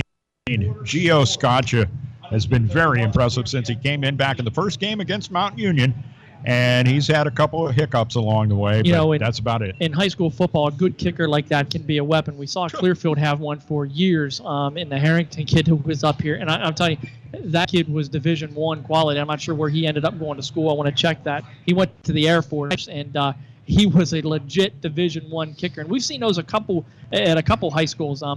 Phillipsburg had the Bomeri brothers for years, and one of those guys is kicking over at Temple. And, of course, you have Bishop McCourt over there with their prolific group. Absolutely. And Scotchy is showing only as a sophomore, but that's his second field goal of 30-plus yards this year. So good things to come out of Gio moving forward. 31-14, 2:57 left on the clock. You're listening to Bearcat Football on the airnetwork.net and 94.1 FM Huntingdon, where we bring you SB Nation Radio Sports each and every day. We also bring you replays of these Bearcat football games throughout the course of the week as many times as possible. Also, as far as our programming goes, don't forget about Monday Night Sports Talk. Oh, did we get our creative department working on the name for that show? That's good. You needed to. Yeah. That's good. I was apologetic. That's what they get the big bucks for. Yeah, that's exactly. Yeah, rolling in it, man. Just rolling in the dough. I apologize for not being able to make it, but I'll try to make it this. The Air Network Creative Department. Yes. By the way, this kind of as the kickoff goes by Leitner, and it is fielded at about the 19, and then it is fumbled there, but eventually picked back up out over the 20 and eventually rolled down at the 24-yard line. So we're seeing a combination of kickers as it looks like Scotchy is being rolled out It's for not a extra bad points and idea. field goals, and Leitner coming out for kickoffs. No, it's not a bad idea. When you have two kids that can kick, why not do that? Yeah. And Leitner was, at the beginning of the season, both the field goal and the kickoff guy. But now Gio Scotchy has shown his abilities, and Coach Hootie has decided that he's going to be a field goal guy, and you're going to end up using Tim Leitner for the kickoffs. And what I was going to say there before that kickoff happened, and we'll get to that after this play, as that pass is incomplete, thrown a little bit too wide for Micah Heichel off the pass by Isaac Rummery. When you look across here from where we are, that's the home grandstand across from us. Yes. And the thing that amazes me is looking over there and seeing the amount of people that are standing, leaning on the fence that marks the track boundary. Very well-attended football game by Clearfield here tonight. And what it does is it reminds me, Chad, you wouldn't even remember this because you weren't even a gleam in your dad's eye at this point, but the Altoona High School Mountain Lions. I'm still not. Go ahead. The Mountain Lions used to play Massillon, Ohio, and the crowds that showed up, it was 4 deep completely around the track of the football field there at Mansion Park. And that time, an attempted pass by Rummery. Well, another coverage sack for the Huntingdon Bearcats as he goes down at about the 19-yard lines. Right on the 20, they're going to mark it. The 4th sack of Rummery tonight by the Bearcats. That time pressured by the leading tackler, Landon Fisher, as he was able to dump it. Again, you're right. That's a coverage sack. So with the sack, it sets up a 3rd down and long, 15 in this particular case. And again, we will refer to that as 3rd down and Bigler tonight for us sitting in traffic for 20 minutes. That could be 3rd down in the West Branch of the Susquehanna. Who knows? Back to pass. And the pass is complete, about a yard short of 1st down yardage as Rummery completes that one to number 81, and once again, that's number Spencer Graham. Okay. And it's going to bring up a 4th down and 1, and if they went for it before, they're probably going to go for it again. And boy, I'll tell you what, to a degree, you kind of expect this with them being down 31-14, but to a degree, this is a throwing down of the gauntlet, if you will, by the Bison. It's like, well, and a 4th down and 131 to go. Let's see exactly if they go through with it as well. I mean, sometimes this is going to be, can you mess around with your snap count, draw them off. If you don't get it, you can be in big trouble here. Absolutely. It's a handoff, and there's a 1st down as Brett Zattoni gets over the 35-yard line and out to about the 38. So he ends up gaining about 4 on the carry, and it's a 1st and 10 for the Bison, the ball at their own 38. Great job that time by Zattoni, getting a good full head of speed to get through the Bearcat defensive line. Back to pass, Rummery again, and his pass is thrown wide of the intended receiver. Another fireball that time by Rummery to Lynch. Dave. As we saw him, he stepped into the pass, there's no doubt about that, and made a good throw, but just wide of his intended receiver. And it might be starting to feel the heat a little bit and trying to release that ball a little bit too quick as put good pressure on them all night long. Well, we got 4 sacks to this point. 4 sacks. Yeah, so, it does make you think a little bit differently when you're the quarterback. We're down to 1:04 left to go in the first half. Rummery's going to try to carry this one, and he makes a nice cut to his left. He has the 1st down and more as he's over midfield, makes a little lateral move, and eventually is brought down at the 42-yard line of the Bearcats. So a nice run that time by Rummery. Isaac getting down to the Bearcats' 42. 20-yard pickup that time by Rummery to get the first down. Set and quickly. A big one for the Bison. 50 seconds left to go. Bison trying to get some points on the board here at the end of the first half. Rummery rolling to his right, throws one, hits in the dirt in front of his intended receiver. Spencer Graham. And you can see his internal clock just rolling right there. A quarterback has to, count so many seconds in his head to be able to get rid of that ball, because if you get to 5, you're most likely going to have somebody all over you. But you can see he's dancing in the pocket. When Rummery goes back to pass, he's got happy feet. He's not being able to stand back there and just look and float the ball. And credit the Huntington defensive line and the linebackers for making Rummery a little bit jittery. Passing completion bringing up a 2nd down and 10, and everything is slowed to a stop. Is that TV related? It might be. All right. It's not. I can say it's not us related, Dave. We're not making making them stop. Yeah, they don't stop the game for us idiots. No. It's TV. Here's a running play by the Bison, close to first down yardage as the handoff goes to Ty Bender. Andrew Finkel credited with the stop, and a generous spot, I say, gives them a first down. Oh, no, they're not even measuring it, so it doesn't look like they're going to get it. No, they have it set up as a third down. So here we go. Rummery, all alone in the shotgun, is back, rolling to his right, looking downfield, lets it fly, and the pass is just dropped. It was in the hands of Micah Heichel. And coming in with the coverage, Jacob Wagner was just able to confuse him enough. Good job of stripping the ball away, because Heichel had to turn around to make that catch. And as he turned around to make the catch, Wagner was able to go ahead and get his right hand in there and strip that ball away from Heichel. So good job that time by the junior defensive back to prevent that pass from being completed, which would have set Clearfield up inside the 20, probably near the 13-yard line. So fourth down and very, very short coming up for Clearfield. But more importantly, time ticked off the clock there, whereas we're down to 11 seconds. And now that brings up a fourth down and 1. And it's going to be a keeper. Rummery, they needed to get the first down to try to finish this drive out here at the end of the first half. And that'll take a little bit of time off the clock. It's down to 9.5 seconds left to go. Time for one more play. Rummery back to pass, standing at his 38-yard line, going for it all to the end zone, and it's incomplete. There was some contact prior to the football arriving, but no flags came in, so the pass goes incomplete. And that was Jonathan Price with coverage. Yeah, Drew Weglar stepped right in front of him, and Jonathan Price able to jump up and just take a good swat at that ball, almost like a volleyball spike to get that away from the intended receiver. So, Jonathan has a good nose for the football, offensively and defensively. He knows how to put himself into good position in that time by watching the football. He's a really athletic kid. By watching the football, was able to go ahead and leap up into the air and swat that ball down into the end zone as we've got 0.6 seconds left to go here in the second quarter with Huntington leading 31-14.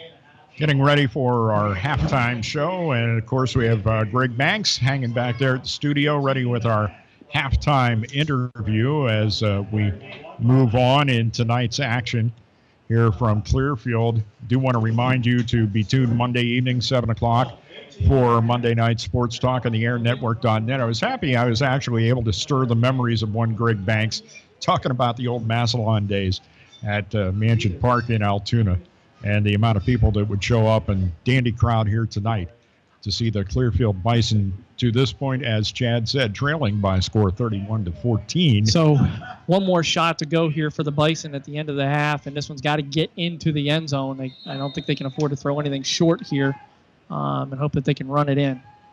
Here it is, final play of the first half. Rummery lets it go, and it's intercepted. As coming up with the interception to end the first half, Alex Mikett. And that'll do it.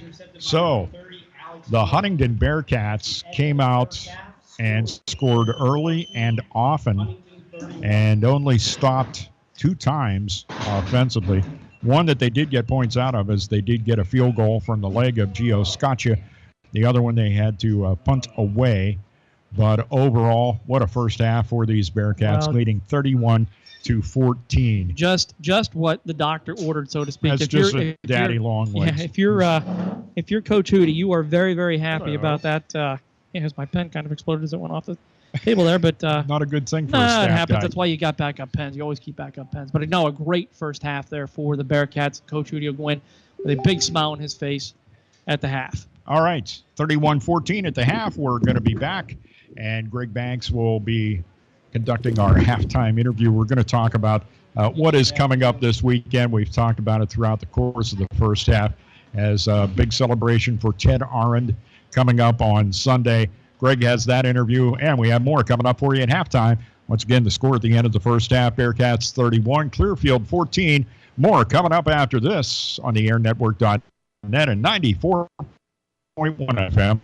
Austin Smith Heating and Plumbing for affordable heating, plumbing, and drain cleaning services in Huntingdon. Count on 12 years of insured excellent service when it comes to heating, plumbing, ventilation, and drain cleaning. Call Austin Smith Heating and Plumbing, available evenings and weekends at an affordable rate. Call 814-506-5128. That's 506-5128 for Austin Smith Heating and Plumbing in Huntingdon. Sometimes facts are hard to face. Statistics show that obesity is a problem in the United States, and it's not getting any better. At Simone Family Chiropractic, we understand this problem. We also know that obesity leads to very serious health problems later in life. There is a way to cleanse your body and get back to optimum health. It is called the Doctor-Supervised ChiroThin System, and it teaches you how and what to eat in the real world. Call us at Simone Family Chiropractic at 814-643-2616, or stop in and see us at 613 Washington Street in Huntingdon, across from All American Pizza, or find us on Facebook.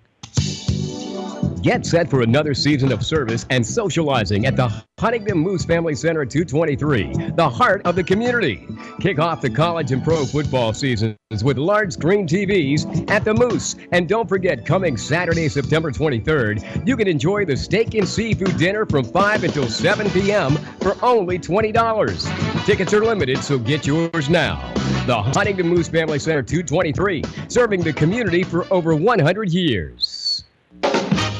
Penswood.net Classifieds offers the freshest, most recent classified ads available with over 1,500 new ads each day. If you're looking for a reliable used vehicle, check out the multiple ads daily on Penswood.net Classifieds. From cars, trucks, RVs, and motorcycles, you can scan the ads at Penswood.net at any time of the day or night and find something that fits your needs. Looking for household items, student housing, or even a new pet? Penswood.net Classifieds has it. Penswood.net, where you can buy, sell, or trade locally. Hi, I'm Andrew Finkel. You're listening to the Huntingdon Bearcats on the airnetwork.net.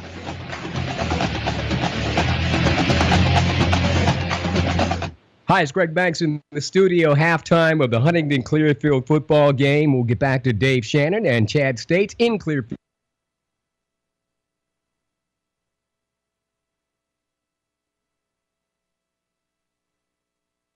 You tuning in, whether you're online, of course, or listening to us at 94.1 FM. If you're not familiar with the Air Network, we've been around for a few years, coming out of the Johnstown area. We get back to our hometown of Huntingdon, Pennsylvania, and we are indeed the home of the Bearcats. We have football, basketball, boys and girls, also wrestling, baseball, and softball, and other events coming up throughout the year. So if you are a loyal alumnus of Huntingdon Bearcats or just a fan, you want to keep it here and find us on the airnetwork.net. Click on TuneIn or go to the TuneIn app, download that on your phone. Look for the Air Network, that's A-I-R Network, or basically on TuneIn at A.I.R.Network, and you'll find us indeed. Also, locally, for those of you listening in Huntingdon Borough and parts of Smithfield, you'll find us at 94.1 FM. So glad to have you along. It is Bearcats taking on the Bison of Clearfield tonight. It's halftime here on the airnetwork.net. Meanwhile, I want to thank our sponsors, all the participating sponsors and underwriters who bring you Bearcat Sports. We hope that you stop by and say hi and thank you to the fine folks at Huntingdon Moose Family 223 there on Allegheny Street. We thank them. Also, D.C. Goodman and Sons and the Goodman family. Always a great philanthropic family. We appreciate your help. Also, Dr. Mike Simone and Simone Family Chiropractic and Weight Loss on Washington Street in downtown Huntingdon. Penswoods.net, free classifieds. They've been with us for over 10 years as we came out of the Johnstown area, so we thank them for helping us here on the airnetwork.net. And also, Austin Smith Heating and Plumbing of Huntingdon, Pennsylvania. Thank you, Austin, for being a part of the Bearcat Broadcast Boosters, where you'll find all 10 Huntingdon football games throughout the season, unlike some stations in the area, and we're not going to talk about them, only to tell you we're locally owned, operated, and of course it happens here in Huntingdon as we actually build more programming other than Bearcat football. Like, for instance, if you're a Pitt Panther fan, well, join us tomorrow at about 11 o'clock for the pregame show as Oklahoma State comes into Pittsburgh to take on the Pitt Panthers, who are now 1-1. Oklahoma State, by the way, 2-0 on the season. So join us for Pitt football tomorrow at 12 o'clock kickoff. Pregame show, by the way, at 11 a.m. right here on the airnetwork.net. Actually excited about some of the other programming that is coming up this year. Last year, we had the lighting of the Christmas tree in downtown Huntingdon. We'll do that again, perhaps a Halloween parade.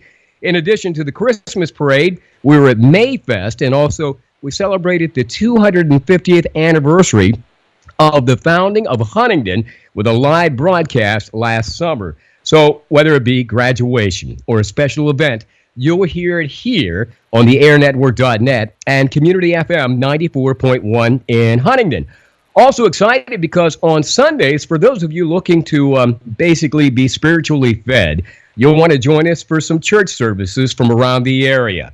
Of note, the Huntingdon Presbyterian Church will be joining us in October. That'll be at 10 a.m. on Sundays, and we'll tell you more about them and their broadcast with their new pastor of the church. In addition to that, a good old friend, Stuart McClellan, pastor of the Altoona Bible Church, where, by the way, one of my first forays into the broadcasting industry was working at a radio station in the Penalta Hotel in the basement there of WRTA, and, of course, bringing religious experience to people, at the age of 19, by doing that broadcast for the Altoona Bible Church, who, by the way, joins us on the Air Network every Sunday morning at 11 a.m. So if you're looking to be spiritually fed, this is the place to be. And we'll add some more Sunday programming as well. Saturdays, by the way, it's sort of a do-it-yourself program, and it's called the Money Pit. You can join us as we give you information on fix-ups around your house. Perhaps you're building something new or you're having some problems. Find out all about that. Usually about 8 a.m. to about 9:30. It's Money Pit exclusively here on the airnetwork.net. Oh, by the way, speaking of spirituality and music, I almost forgot.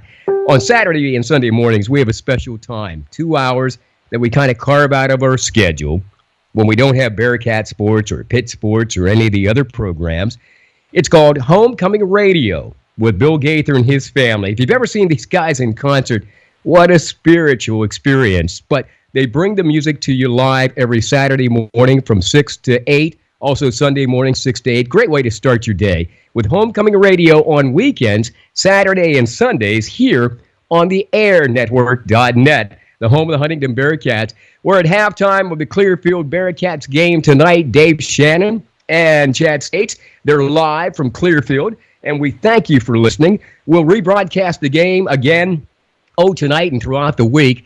In addition to that, we are now, of course, into another season of Monday Night Sports Talk, where you have a chance actually to call us up or listen as we kibitz a little bit about area, also regional and national sports. We cover, of course, the Bearcats. When we talk about sports, we talk about the Pittsburgh Pirates, the Penguins, of course, the Pittsburgh Steelers, Pitt Panthers, Penn State, you name it, we talk about it, and we have a lot of fun. Bunch of guys get together. Yours truly, Greg Banks, along with Dave Shannon, Jimmy Ty, and Chad States even joins us from time to time. And maybe this year we can kind of cajoy Jeff Speck out of retirement. He can join us again as he did a few years ago as we broadcast out of the Johnstown region. It's Monday Night Sports Talk back for another season. And again, you can check our next show coming up this Monday night, 7 o'clock live with rebroadcast throughout the week. So that's what's happening here at the Air Network. Wanted to stop by for a minute also to say happy anniversary to a great guy who has been working in the Huntingdon community, touching a lot of lives, impacting lives. I mean, I don't know. He's sort of like a surrogate father, if you will. Ted Arndt. Ted Arndt is celebrating 50 years of being the director at the Huntingdon Community Center, and they'll have a special day for him coming up this Sunday at Detweiler Park in, of course, Huntingdon. So if you get a chance, I believe that's around maybe 2, 3 o'clock, head out there, say hi to Ted, enjoy some of the refreshments. I believe they have cake. And we just want to say, Ted, thank you from the bottom of our hearts. I grew up in Huntingdon, and I tell you, without people like Ted Arndt to guide me and direct me, and I've even said to his son, Dave, hey, man, I really appreciate the fact that your dad spent some time with us as youngsters, because it really set the tone for us as we headed into adulthood. And we were able to take what we learned from Ted Arndt, and I'm sure a lot of people can attest to the same fact, that we took it from here and we moved all around the world, and people could actually see that we're a reflection of the people that raised us in the small village of Huntingdon. So congratulations to Ted Arndt.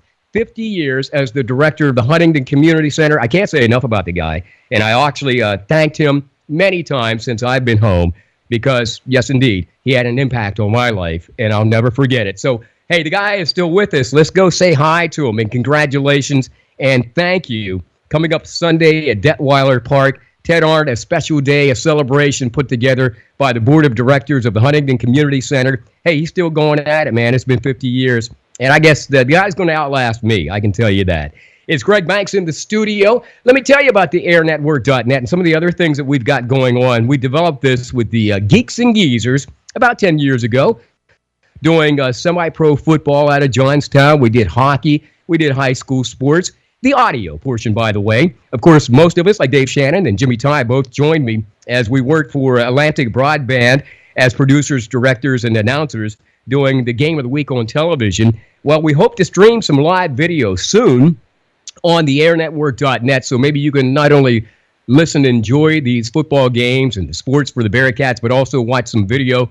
We're working on that now. Also, a brand new app coming your way soon, and we'll tell you more about that. Just be watching our website at www.theairnetwork.net. We'll give you more information on that. And by the way, any of these games, if you get a chance to listen to them live, fantastic. But if you miss them, just check out our webpage the next afternoon, at least by the next afternoon, as we upload the audio from all the games, whether it is basketball or football or baseball or softball, up on our website at www.theairnetwork.net, and we archive those forever. That's right. Just click on the podcast. You can download it. If you don't see it on our front page, it's wonderful as we grow exponentially. That's one of those nickel words that I use all the time because we're just growing leaps and bounds, and it's a lot of fun. In my retirement, they say I retired, but not yet.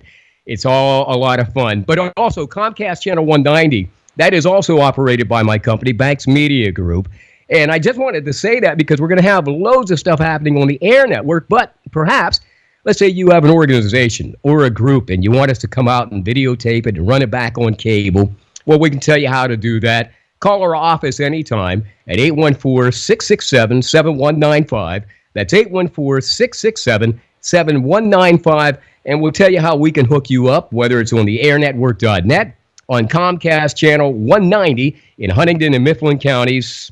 And we have so many other things going on. I tell you what, I just don't have the time. So let's get back to more excitement of high school football tonight as Huntingdon Bearcats have traveled to Clearfield to take on the Bison. And Dave Shannon and Chad States has all the action coming up in just a few moments here on the airnetwork.net and 94.1 FM.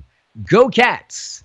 D.C. Goodman & Sons and the Goodman family are committed and dedicated to excellence by supporting quality education and athletics for all youth of Huntingdon County. For over 3 generations, D.C. Goodman & Sons and their staff of quality tradesmen have provided excellent service in the installation of plumbing, mechanical and industrial piping, electrical, and fire sprinkler systems. Residential services are also available. D.C. Goodman & Sons and the Goodman family will continue to serve the community, and thank you for your support. The Goodman family wishes you the best to all area students in your pursuit of excellence.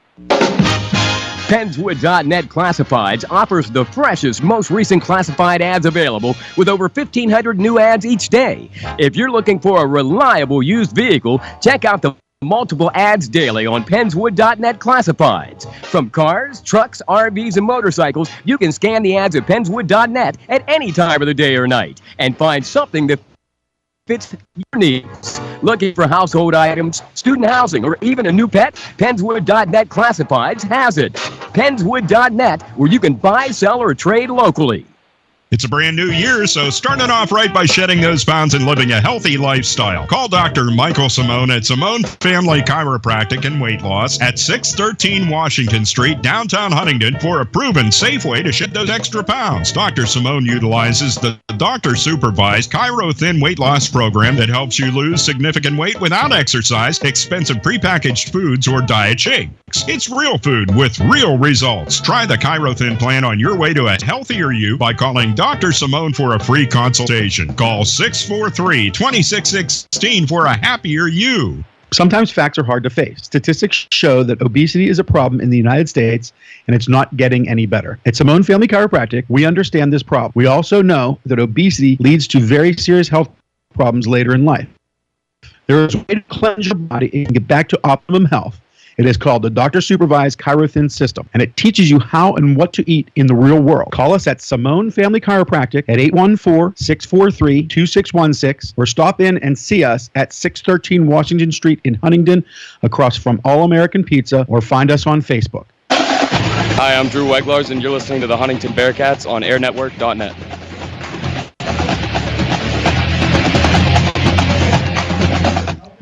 Well, they still have the halftime activities going on here at Bison Sports Complex in Clearfield at the high school.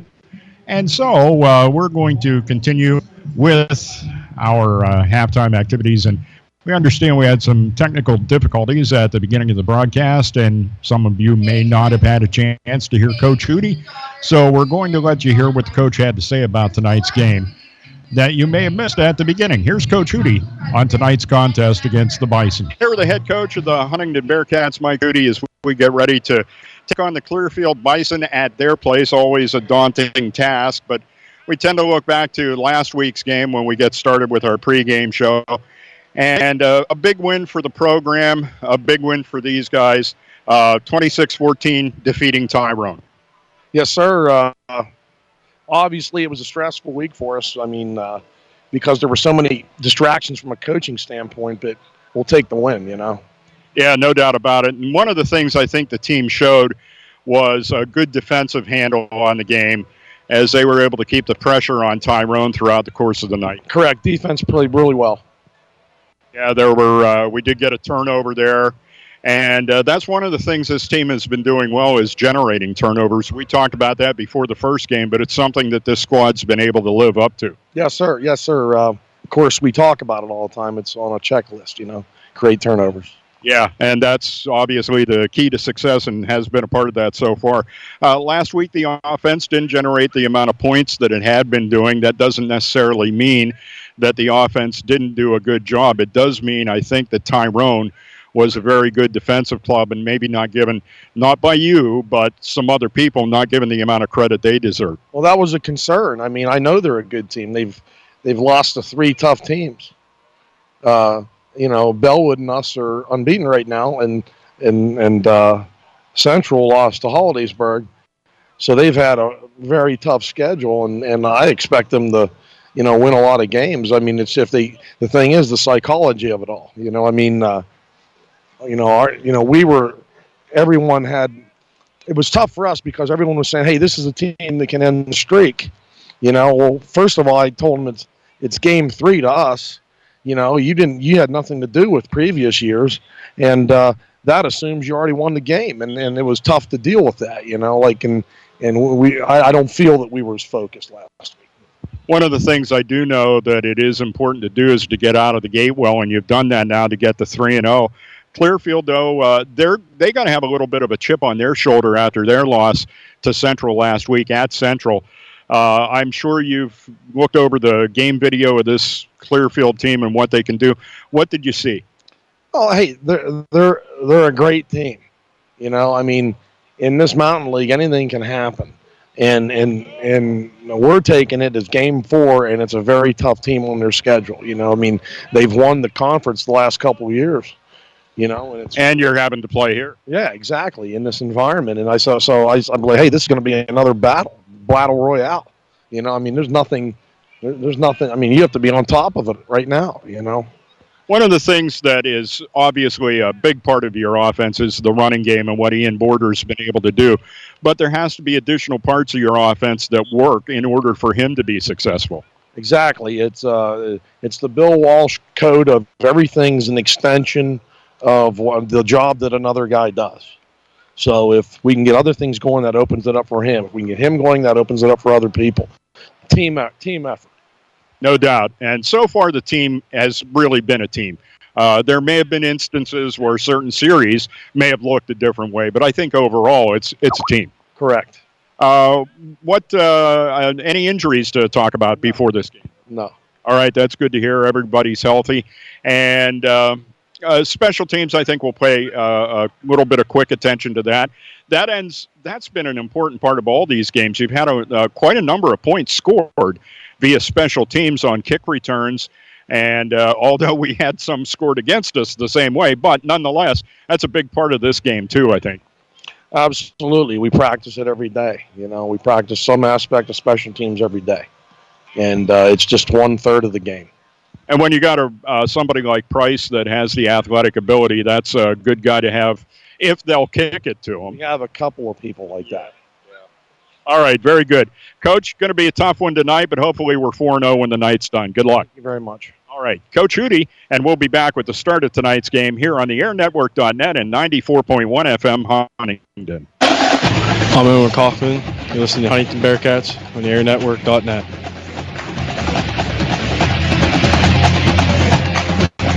And welcome back to the Clearfield Bison Sports Complex, just outside the high school here it's kind of a misnomer if you end up saying Clearfield, but it's such a sprawling community. Yes. And Hyde is just one of those hotsy-totsy kind of suburbs. My favorite quote from Tombstone will be very cosmopolitan. Not that we don't have, some towns back home that are quite cosmopolitan in their own right. Yeah. Well, hey, there's that cosmopolitan town of Alexandria. Yeah. So, at any rate, back here getting ready for a second half of a 31-14 Bearcats lead. Chad States, the stat guy, with some stats on the first half. Yeah, and we'll go ahead and give those to you. Huntington with 11 first downs in that half. Clearfield with 10. Rushing yards in favor of the Bearcats heavily, 248 yards on the ground for the Bearcats, 113 for Clearfield. Most of that yardage, Dave, that 113 yards came on that one big run by Heichel, that 66-yard touchdown run that he had. Passing is in favor of Clearfield, and that's not a surprise, 130 yards through the air, and Huntington was 79. So total plays for Huntington, 28 total plays, 327 total yards for a paltry 11.7 yards per play.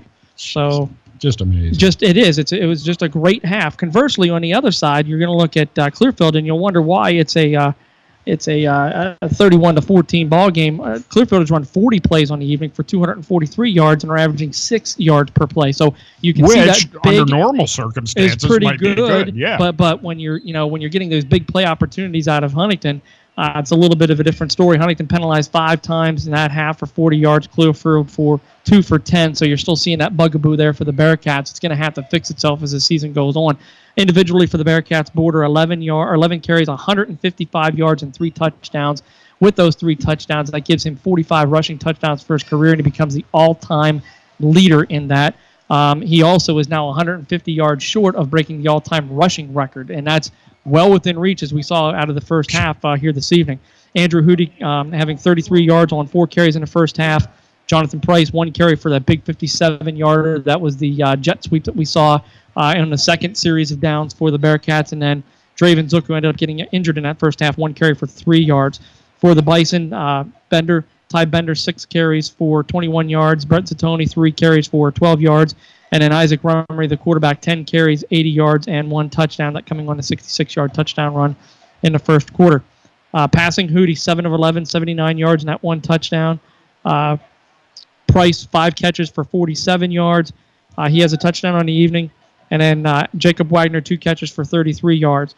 Rummery has hooked up 21 attempts, 9 completions, 130 yards, 1 touchdown, 1 interception. His favorite target was Micah Heichel coming into the ball game. His favorite target throughout the first half has been Micah Heichel, 5 catches, 72 yards, and 1 touchdown.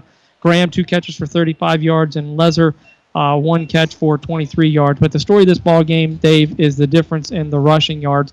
248 for the Bearcats, 113 for Clearfield. That's a difference of 135 yards. And it kind of sounds a lot of the reason why you're looking at a 31-14 score. Kind of sounds like a meteorological kind of guy that you'd see on Micah Heichel, now live from Hurricane Irma. Yes, Micah Heichel. Yeah, exactly.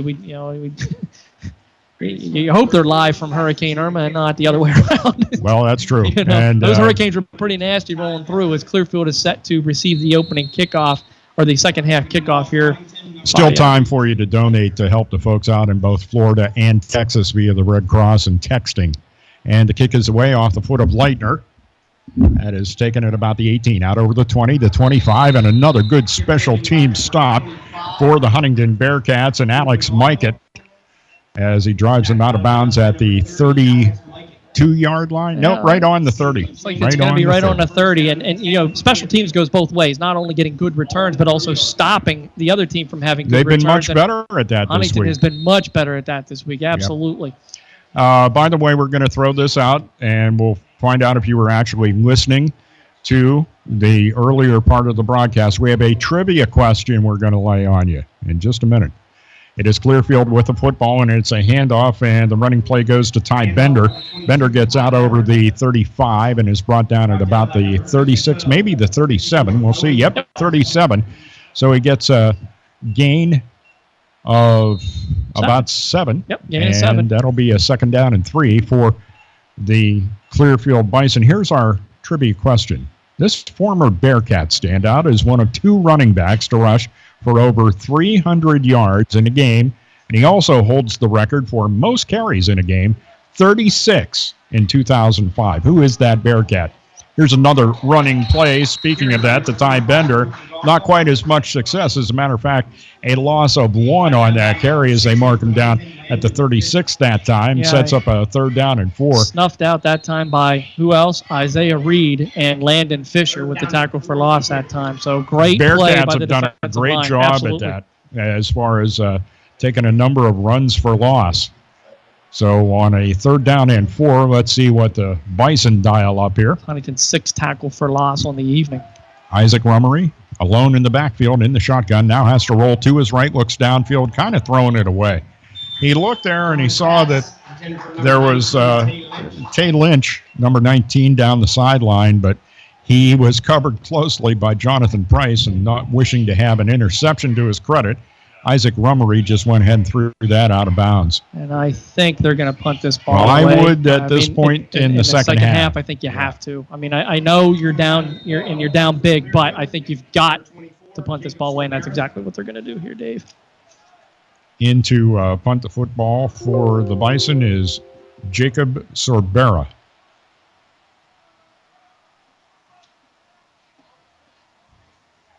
Snap, and the kick is away. Oh, well, Bearcats knocked down one of the Bison special teams tacklers, but no flag on the play, and carrying the ball back is Jacob Wagner out over the 45 to about the 48-yard line. So a nice return for Wagner and a 1st down for the Bearcats. Talk about great field position. Absolutely. That's a 16-yard punt return. Again, Huntington's special teams, it's been a consistent theme all year long, Dave. The special teams is constantly putting the offense in great field position, not pinned back on their heels. We only saw that maybe once or twice in the Bellefonte game. Since then, Huntington's really out past the 40 every time they start their possessions. Man in motion is Alex Mikett, and the handoff goes to Border over the left side. Gets out near midfield and is brought down. Good pursuit that time by the defensive tacklers of Clearfield, which included Eli Glass. He gets down to the 49, though, ends up getting a gain of 3, so not too bad. No, pick up a 3 that time for Border, and he can always make something out of nothing, and that's what he tried to do. He's looking to move to the outside, and then usually he has good success on cutting back to the inside because he can square up those shoulders and then just find a hole, but that time 3-yard pickup. 2nd down and 7. Ball in Clearfield territory, and the Bearcats up 31-14, and the whistle blows before the play really gets started. A false start against the Bearcats. And once again, the penalty bugaboo continues to bite the Bearcats. And, Chad, there's going to be a game here at some point along the way where this is really going to bite them. Yeah, absolutely. It's going to bite them. Huntington coming into the game, averaging 5 penalties for 54 yards, and they are on pace for that this evening. And that is their 6th penalty for 45 yards. So, you can't keep giving up half a field in penalties every single game. So at some point in time, you've got to get that squared away. 2nd down and 12 after the penalty is assessed. Hootie with the pitch to Ian Border this time over the right side, over midfield, down into Bison territory, taken down at about the 48-yard line. So he gets the penalty yardage back, +1, gain of 6. And that will set up now a 3rd down and 6 for the Bearcats. The ball at the 48 of Clearfield. By the way, do want to let you know that we have Pitt football for you tomorrow. Oklahoma State and Pitt. Pregame 11 a.m. here on the airnetwork.net and 94.1 FM Huntingdon. And you can hear real broadcasters through the game as opposed to schlubs. Andrew Hootie, that is, rolling to his left, lets it go, underthrows, but almost ends up completing a pass to Jarris Warner as Jarris goes down at about the 21-yard line. And you're right, that time the ball was underthrown, but it gave the receiver a better opportunity to try to make a catch. So and kept it away from the defender exactly right. It kept it away from the defender. So, Warner trying to make a slide catch on that, wasn't able to come up with it. Now Huntington's going to have to punt. On a 4th down and 6. 31-14, score remains what it was at the half. 8:49 left to go in the third quarter, and the boot is away, and a dandy off the leg of Andrew Hootie. Hits it about the 8, keeps rolling, and dropping down to try to keep it in the field of play was Jacob Wagner, and his knee was on the goal line when he hit it to knock it back onto the field of play. So that'll come out to the 20. It'll be 1st and 10 for the Bison. But a heck of an attempt that time by Wagner as he got down there. I think that ball just took one extra little skip on the turf, and Wagner just couldn't quite get to it. But he was very, very close to getting that ball pinned down at the 1-yard line. Very close. By the way, great effort. We did get an attempt at answering the trivia question from Steve Jackson. Steve, your answer is incorrect. You can try again. Rummery hands the ball off. Good gain out over the 20, 25-30. And wrapping him up eventually is Andrew Finkel. And bringing down Bender just over the 40-yard line, down at the 41. Nice carry that time. 21-yard pickup for Bender. His longest carry by far for the evening gets him up to 9 carries and 48 yards. One thing that does show, though, you talk about team speed, and that team speed that you see on offense, of course, as guys play on both sides of the football, shows up in the defense as well. Yep. And they were able to catch up to Brindle and make that, Bender, that is, and make that stop. 1st down and 10. This is a hard trivia question. We'll see who ends up getting this one. And a timeout has been called by the Bison. So timeout on the field, a time for us to remind you that if you're a glutton for punishment, you can listen to this broadcast again tonight at 11 o'clock. So, if you want to listen to us do a game again, sure, go ahead. Sure. Good luck to you. Coming up at 11 o'clock We'd tonight. Appreciate it. Also tomorrow morning at 9 in the morning. Yeah. There you go. And feel free to critique us. Let us know how we're doing, yeah, guys. Brunch with Chad and Dave. Yeah, it's like breakfast at Wimbledon, isn't it? Yeah, wait, maybe not. Strawberries and cream. Yes, maybe not. It might not be the same thing. All right. But, anyway, let's see. That trivia question again is, there it is.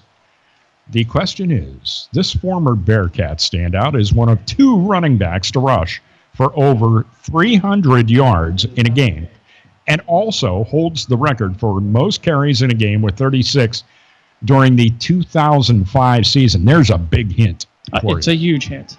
Who is this Bearcat? We've had one guess, Steve Jackson. He missed. I'll have to give maybe Steve, you can try again. Here's another hint. He played Teener League baseball for me and Roger Briggs for 3 years. One of our character players that we like to call him. We love character. Oh, he brought a snake into the dugout one time. Rummer is back to pass. Let's go. And almost a nice diving catch just past the fingertips of Tay Lynch, number 19. He put the ball at about the 20-yard line. Good defense down there by Jonathan Price. But you can't put it in a better spot. No, him showing he has Rummer showing he has a great arm that time as Price was beaten. There was no doubt about that, and just a little bit long. And that's saying on something. That pass. It is saying Price something. gets beat. Yes. That's saying something.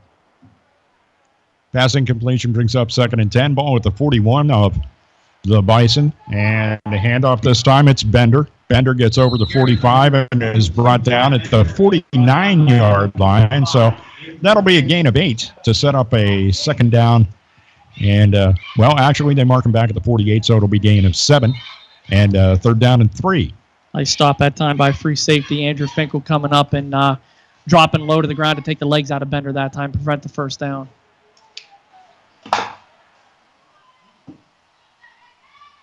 Wow. Is there kind of enough flashes on their camera? I don't know. Good stop that to time. Bender.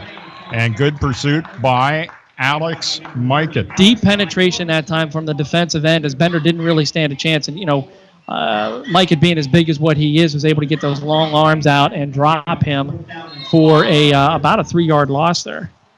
Yeah, and it sets up a 4th down and 5, and I'm sure the Bison are going to go for it here as they wait for the play to be shuttled in from the sideline. 4th down and 5 at their own 46. And, of course, the Bearcats looking for an opportunity. They just did have an opportunity to maybe slam the door, and a timeout's called by the Bearcats to try to set something up here on a 4th and 5 that could maybe put this thing into the hopper. Yeah, and a good call that time by Coach Mike to get a good look at what Clearfield's going to run on this 4th down play. And it's a big 4th down play, I know, for both teams. You get a stop for Huntingdon. Again, you're in great field position. Having it in Clearfield territory here with 6:51 to go in the 3rd period. If you're Clearfield and you're able to convert this, it's going to help you try to climb back into this ball game, because they're going to have to start to do that rapidly down 31-14. 6:51 left to go in the 3rd quarter. Tip of the cap. By the way, one guess that we did get there. The Air Network studios came from Steve Jackson. He is from the Moose, one of our great sponsors that allow us to bring you Huntingdon Bearcat We'll football. let you know he did guess Chad Brindle. Chad Brindle is the other running back with 300 yards. He had 333 against Hollidaysburg in 98, but that is not the answer we're looking for here, folks. No. Not the answer. This is not the answer you're looking for. Not the answer you are looking for. All right, Obi-Wan. 6:51 left to go, and back to pass is Rummery, and he has someone right at 1st down yardage, and the pass is complete to Jake Lezer. Good job that time. Nice little button hook right at the 1st down. Button hook and a fastball delivered right to him that time. So, yep, that's the way you draw them up. Go there, get that 1st down yardage, turn, throw, boom. 1st and 10, Bison football at the 46-yard line of the Huntingdon Bearcats. Rummery hands off, and that running play is snuffed out pretty quickly again as Brett Zatoni ends up being wrapped up for about a 1-yard gain to bring up a 2nd down and 9. Maybe no gain. No gain. Let's call that. We're going to call that no gain. So it leaves it at 2nd down and 10. Again, Tony goes off the field. Bender comes back in. Bender has had more yardage and has been used more often, I might add. Back to pass is Rummery. Lets it go deep. And it's down the sideline and way past his intended receiver that time, Micah Heichel. Pass falls incomplete. Coverage downfield by Drew Weglars. Rummery's 25th pass attempt of the evening. So clearly Clearfield trying to throw their way back into this ball game, as I think that's what they're probably going to end up having to do down by this margin here in the 3rd quarter. Draven Zook on the sideline with his helmet on, standing here right in front of us. Good to see. So things seem to be okay for him. Had an issue with his ankle in the 1st half. And he faked the handoff, and Rummery rolls to his right and completes a pass down to about the 30-yard line. And after a spin move, nice spin move down there to get around Jonathan Price, Jay Lynch gets another Bison 1st down, as it'll be marked 1st and 10 at the 30-yard line. 16-yard pass play that time as Lynch won a little comeback, gets his hands out, and a good ball thrown that time by Rummery. So Indians are in a struggle for their 23rd straight win here. They are down, 4-3.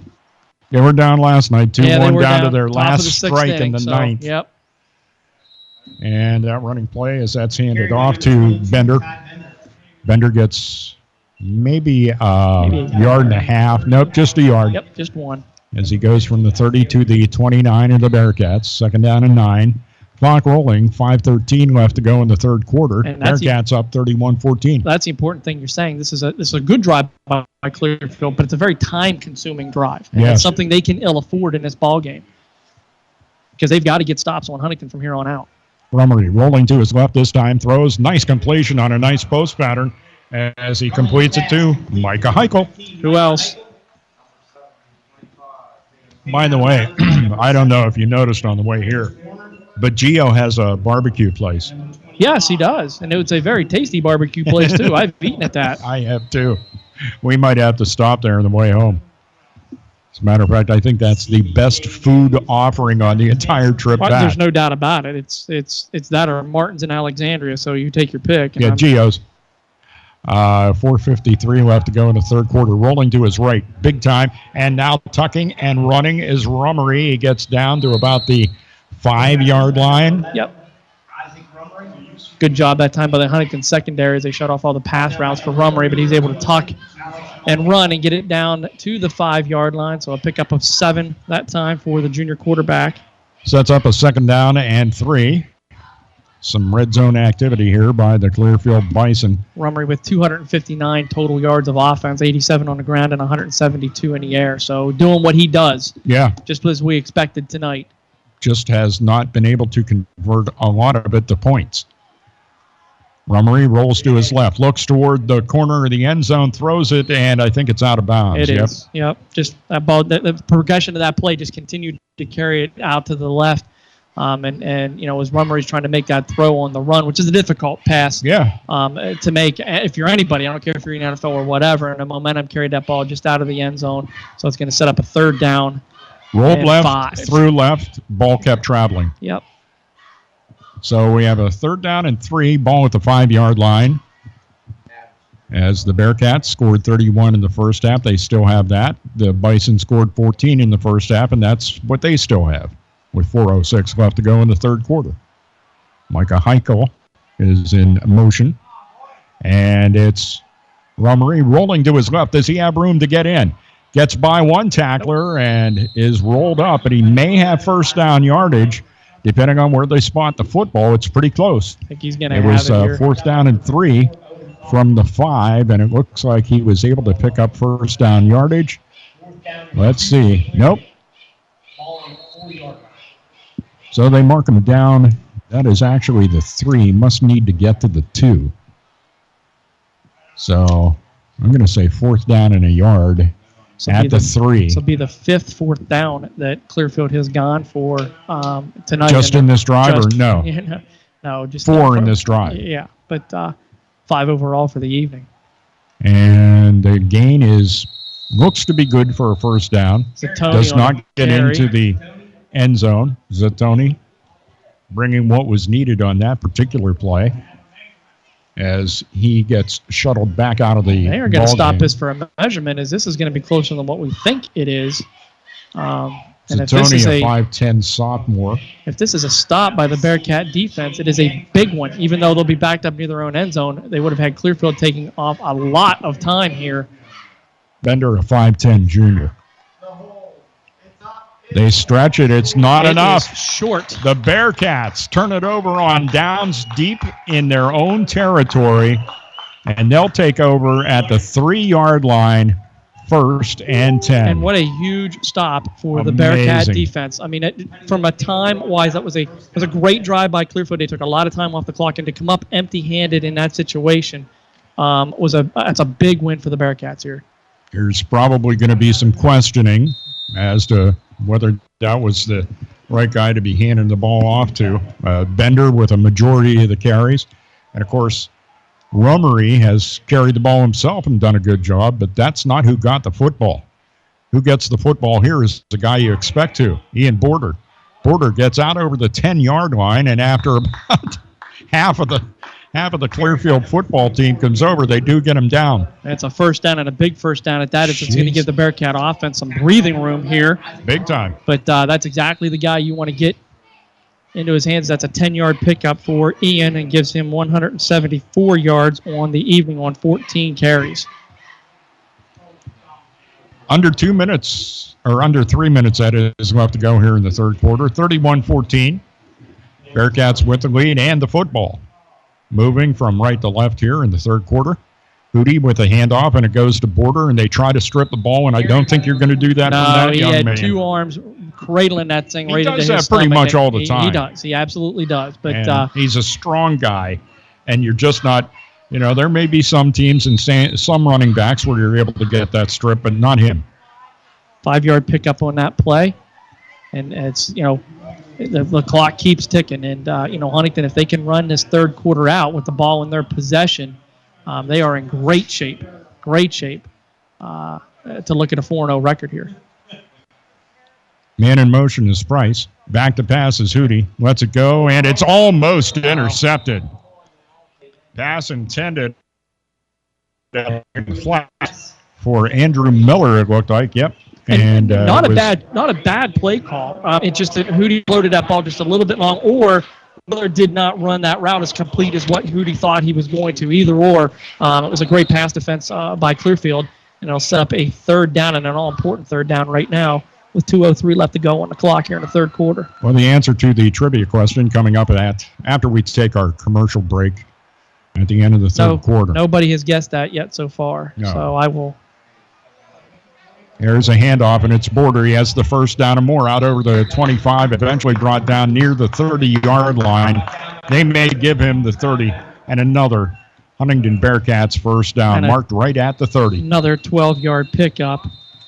And just to repeat, and one of the Bison down, so there is a timeout on the field. Gives us a chance to give you that trivia question again. This former Bearcat standout, one of 2 running backs to rush for over 300 yards in a game, and also holds the record for most carries in a game with 36. This happened during the 2005 season.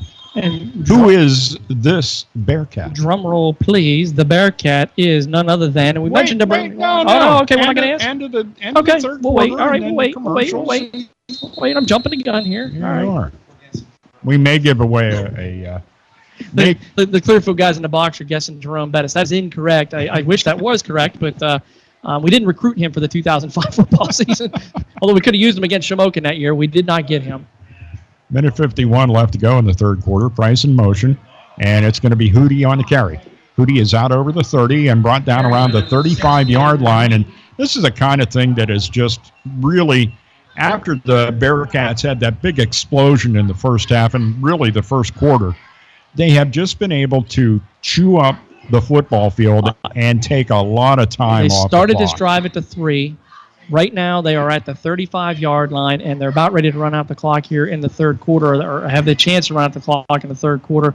No matter what happens on this drive and how it ends, it's a success already because of what they've been able to do. Little Jekyll and Hyde-ish because they were scoring so quickly in the first quarter, and now they're just kind of taking their time, and there's a pass by Hootie, and it's intercepted. That's at about the 45-yard line, back into Bearcat territory, finally taken out of bounds at about the 33-yard line. And that is Tay Lynch. Tay Lynch with the interception of the pass by Andrew Hootie. Well, and Andrew's gone a while without that interception, but there were a couple of passes during that series, Chad, that look like they may turn. He's been flirting with it all evening. He's been floating that ball as opposed to being able to throw it out and open. You saw him earlier in the game when he made a pass to Price. The Price had to break up that he's going, my fault. He's been floating balls, and that time he got bit. Greg Banks says go to the Air Network Facebook page if you want to make a guess on trivia. There's the pass. It is complete. And boy, did Tay Lynch pay a price for catching that pass. He's down. And the hit applied by Jonathan Price. And a flag being thrown here on the far sideline, so I'm not sure what that's all about. So we'll have to see. Yes, at the 18-yard line of the Bearcats. So may have been contact see where they have by the Bearcats, and everybody goes down to one knee because I'll tell you what, that was a nasty hit that was delivered to Tay Lynch. By Jonathan Price, absolutely. Yeah. It was one of those ones where he hit him in the midsection. You just kind of saw him bend backwards a little bit. Yeah, so a little bit of a whiplash type effect there. I'll give a prayer here that he's going to be okay, but because you hate to see any player go down. Looks like it's going to be about a 13-yard pickup, maybe. Not sure where they're going to end up spotting the ball here, so we'll hold and see. But there's a flag on the far sideline, and we'll see what that's all about.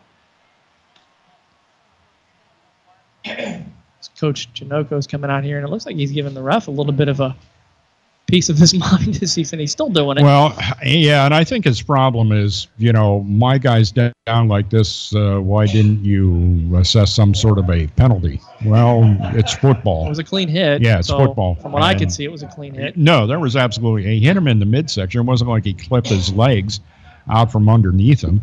It's just a typical tackle from behind. And, of course, Tay Lynch stretched out to make that reception.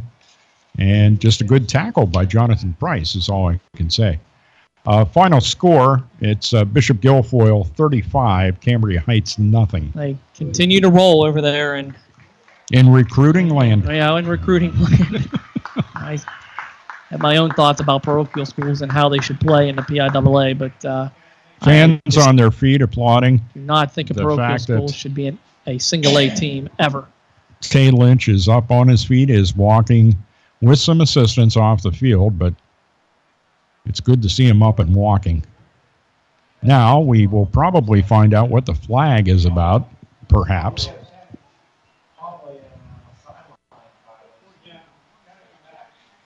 I'm assuming this is going to be on Clearfield because of where it was thrown.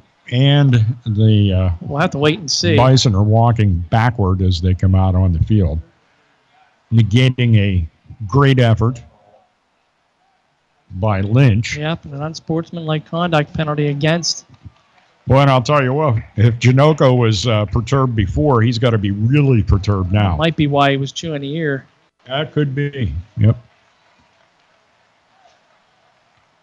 Well, they take the ball back, and it will be spotted at the 33-yard line, and it'll be a 1st down and 10. So they, as Maxine Nightingale famously once sung, they're right back where they started from. Yeah, and time just keeps ticking away here. 40 seconds and ticking here in the third quarter, so penalty hurt him time-wise. Rummery with a handoff and another running play up the middle, not quite as successful as he'd been in previous carries. Ty Bender, I don't know if he made it back to the line of scrimmage. He may have. Clock rolling, 21 seconds left to go here. And I'm going to give him isn't that a gain of 1? That's a gain of 1. So it'll be a 2nd down and 9 with the ball marked at the 37. See if they try to get this off. They're going to have to go quick. I'm sorry, the 32. My mistake. They get the play off. Rummery tries to pass over toward the sideline. Diving attempt. And it's caught. And that is Micah Heichel with a reception. Near first down yardage, about a yard short. And also the end of the third quarter. Neither team scores in the third, so we head to the fourth quarter with a score. Huntingdon 31, Clearfield 14. Back with the fourth quarter of tonight's game on the airnetwork.net and 94.1 FM Huntingdon right after this. Pennswood.net Classifieds offers the freshest, most recent classified ads available with over 1,500 new ads each day. If you're looking for a reliable used vehicle, check out the multiple ads daily on Pennswood.net Classifieds. From cars, trucks, RVs, and motorcycles, you can scan the ads at Pennswood.net at any time of the day or night and find something that fits your needs. Looking for household items, student housing, or even a new pet? Pennswood.net Classifieds has it. Pennswood.net, where you can buy, sell, or trade locally. Sometimes facts are hard to face. Statistics show that obesity is a problem in the United States, and it's not getting any better. At Simone Family Chiropractic, we understand this problem. We also know that obesity leads to very serious health problems later in life. There is a way to cleanse your body and get back to optimum health. It is called the Doctor-Supervised ChiroThin System, and it teaches you how and what to eat in the real world. Call us at Simone Family Chiropractic at 814-643-2616, or stop in and see us at 613 Washington Street in Huntingdon, across from All American Pizza, or find us on Facebook. Hi, this is Andrew Hootie. You're listening to the Huntingdon Bearcats on the airnetwork.net. And we're back for quarter number 4 of tonight's game between the Bearcats and the Bison, as Ty Bender started off the fourth quarter with a running play that gained a first down. So it is 1st and 10 for the Bison. Ball at their own, or at the Bearcat 22. Rummery. Isaac looking downfield, lets it go over the head and intercepted. The Bearcats, Jonathan Price with an interception, is still loose on the field and eventually is still running. He's out over the 35-yard line. Should have been down at the 20, should have been down at the 25, should have been down at the 30, eventually brought down at the 36. And we'll find out what that flag is about at the 26-yard line of the Bearcats. What a play. 28-yard interception return that I'll have to sort of take off some for that, as it looks like the penalty is going to be thrown in here at the 26. Nonetheless, Bearcat football. A big turnover that time by Clearfield, and yes, it'll be Bearcat football. So. All right, they're actually going to assess the penalty from what appears to be about the 28-yard line. And I didn't see the white hat signal, but time to take you out of suspense. Here we go. Our trivia question was, this former Bearcat standout is one of 2 running backs to rush for over 300 yards in a game, and also holds the record for most carries in a game with 36 in the 2005 season. It is Bucky Culbertson. Yes, Bucky Culbertson, the correct answer. Played center field and catcher in a variety of positions for me in Teener League, including being infamous for bringing a snake into my dugout. So, yes, he is. He was a wild man. Did he speak in tongues also? Yes. Snakes and tongues. Yeah, he could speak in tongues. He could speak in Mill Creek East, for crying out loud. We got a new quarterback coming in to the ball game for the Bearcats, as looks like Troha has now entered the game. Nick Troha in. All right. A very capable backup for the Bearcats. Yeah, a good chance for him to get some in-game experience here, too. Yeah, as we have the other quarterback split out here to the right. Troha in the eye, and he's going to hand the ball off. And no, yes, it is Ian Border. Border's out over the 20, out over the 25, out over the 30, continuing to drag Bison would-be tacklers with him out to the 34-yard line. That is a 20-yard hard grinding pickup for the senior.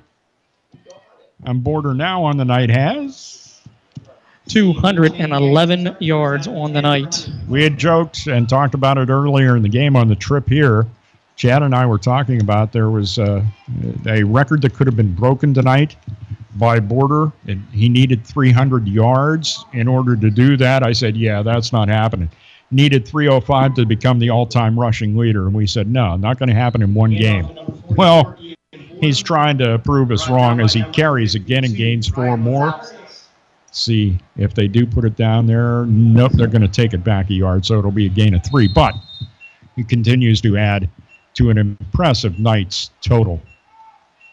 Yeah, 18 We have another carries. final score, by the way. Mount Union 26, Southern Huntingdon 7. 18 carries, 214 yards, and 3 touchdowns. All 3 of those touchdowns coming in the first quarter. But and with those, he became the Bearcats' all-time leader in that category. Some of the fans beginning to clear out here at the Clearfield Bison Sports Complex. That handoff is to someone other than Ian Border, as the handoff that time goes to Drew Weglars. And Drew manages to pick up 1 more yard. Here's Ian on the sideline right in front of us. I'd say his night is done.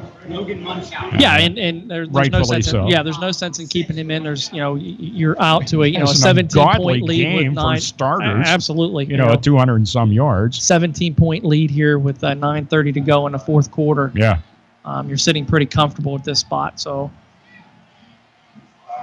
and it is a pass play by Troha. It's complete to Jonathan Price for a touchdown. I can't say anything more. Down the right sideline and into the end zone to make it a 37-14 Bearcat lead. That is a 62-yard touchdown pass. Been looking for Nick Troha. He came into the Mount Union game and was very impressive. His next appearance came in the Bellefonte game when Andrew Hootie had to come out of the game, had a bit of a problem with his ankle, and just did not look the way he did in the game against Mount Union. Comes out here, runs the team for 3 plays, and puts 6 points on the scoreboard.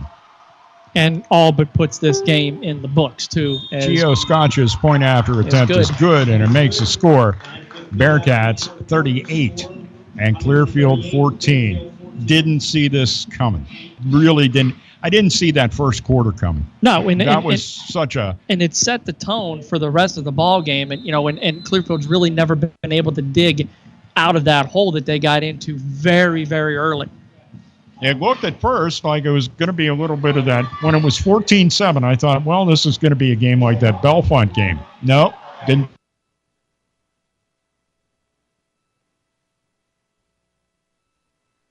Defensively and offensively. And getting to this point, now up 38-14, 9:15 left to go. And what you want to do here, if you're the Bearcats, is make sure that Clearfield is running the ball as much as they can. It's almost tempting enough to let them have some decent gains on a run, so they'll continue to try the run and try to run that clock out. That's what's in front of the Bearcats to try to go 4-0. And they're on the verge of doing that. David, I emailed you some things about Price. He's on the verge of breaking some records that have stood since 1998 as well. Coming into the game, he needed 16 receptions to break the overall record. He's got 6 right now, so he needs 10 the rest of the way, and I'm pretty sure he's going to get 10 the rest of the way in the season. Right, he needed 377 yards to break that record, the all-time yardage record. He's up to 109 tonight, so there's some records that have been held for a very long time in Bearcat history, by players who were on the best team Huntington has ever fielded that are looking to go down this season and probably within the next 2 to 3 weeks. Up next for these Bearcats, game number 5 will be a hosting of Penns Valley next Friday at 7 o'clock here on the airnetwork.net and 94.1 FM Huntingdon. Short kick that time is fielded, and it's taken by Luke McMonigal as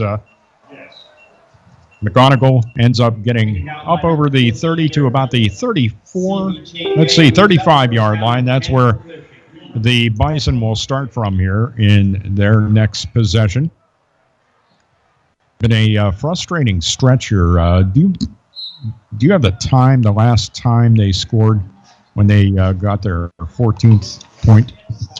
Chad, I do, and I would leaf through my pages that I have here, and it was in the second quarter, 11:08 in the second quarter, so it's been quite some time. With a pass completion to Wilt. That's Ryan Lezer. That's Lezer. That's Lezer. Sorry, Lezer. Does he get in? I can't see. Nope, he does not get in. He gets it down all the way down to about the 3-yard line. So you take that pass as it goes from the 35 down to the 3. And some quick math brings you 62 yards. 62 yards. That's good math, Dave. I'm impressed. That's real good. I don't even try to. That's why I have a calculator sitting here. 254 yards passing for Rummery on the night. So he's having a good night, but Clearfield in a big hole here. First and goal from the 3. Rummery alone in the backfield. Snap to Isaac. Looks to his right, throws, almost picked off. And it is complete into the end zone.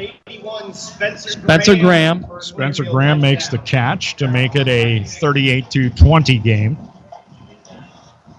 Little quick strike capability shown by the Bison, but that's the way the beginning of the game went. Sure. Back and forth. And again, Huntington with the quick strike offense to jump out to that 28-14 lead and put Clearfield in that hole. And then that all-important field goal that they got in the second quarter that just kind of put that up to a 3-score lead and made this game really, really a big challenge for the Bisons. They go for 2. Going for 2. Yep. Rolling to his right and throwing a pass that is incomplete. So the point after attempt is no good on the pass attempt by Rummery, and the score remains Bearcats 38. And Clearfield 20. So the Bearcats continue to hold on to their lead in tonight's game. And once again, it's Penns Valley next week here on the airnetwork.net. And to answer Greg Banks back at the studio, it was, once again, The trivia question answer is Bucky Culbertson. Bucky the Snake Tamer Culbertson, who had a Culbertson. a very, very good year that year for the Bearcats in 2005.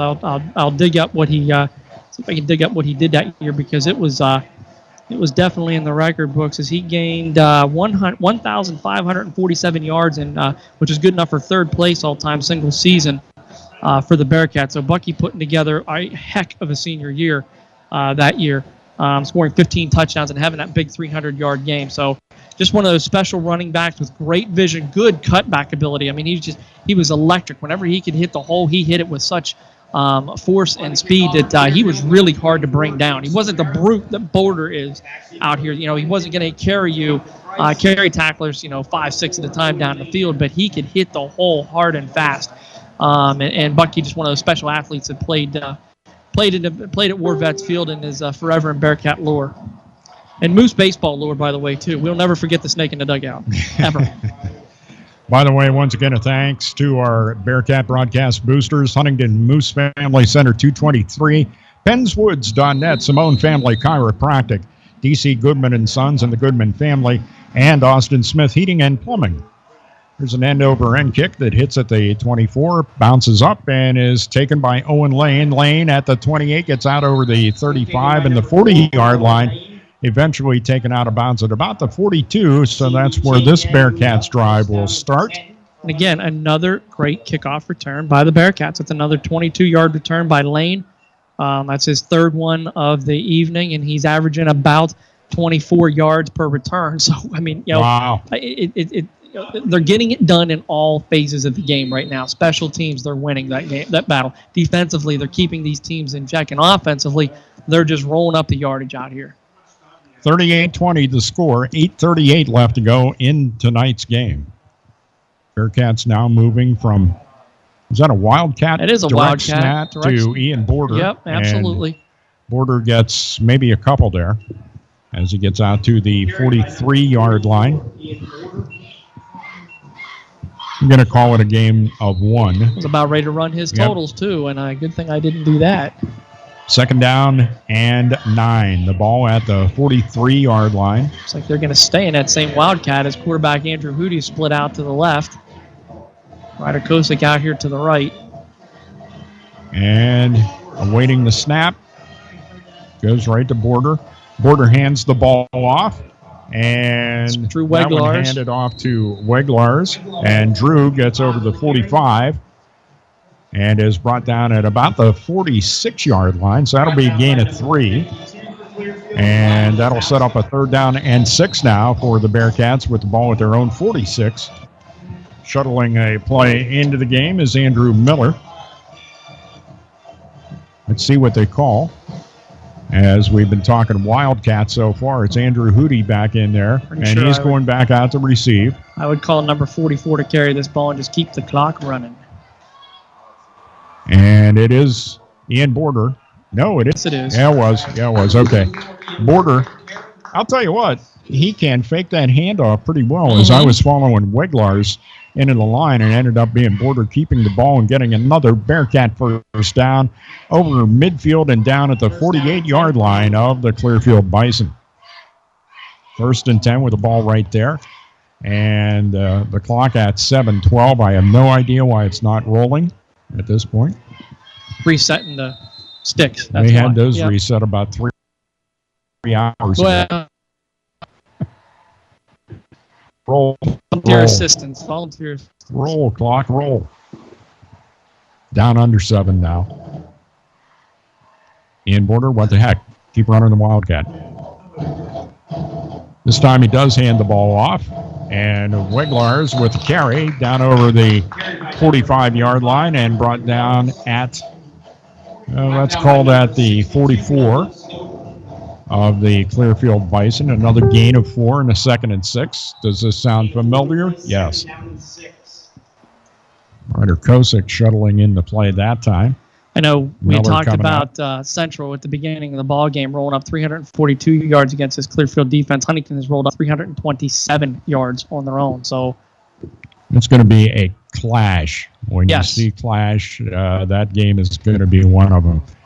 Handoff once again goes to Weglars, and the flag comes in as he was nearing the end of that run at about the line of scrimmage. Yeah. Let's see what that flag is all about on the far side of the field. They throw it back now toward the 46-yard line, and, yep, the Bearcats are backing up. Another final score, Juniata Valley 33, Williamsburg 27. Good to see the Green Hornets with a victory this evening. Monday Night Sports Talk has a phone number now. I don't know if you want to write this down. If you do, you know, it's up to you. Call in and chat with us. It's 814-506-0609. 814-506-0609. 7 o'clock Monday night. Monday Night Sports Talk. Under 6 left to go in the game. Second down and 18 after the penalty. And it is Ian Border with the carry. Continues to drag various and assorted sundry bison with him. Zachary Horton tried to bring him down on his own, but he had a nice waist lock on him, but couldn't get the takedown. 14 more yards on the game for Border as he continues to run up his total, now 235 I have seen, for the night. watching Penn State wrestling a number of times, a lot of waist locks that don't necessarily lead to takedowns. See that a lot, especially in the national championships of wrestling. Yep.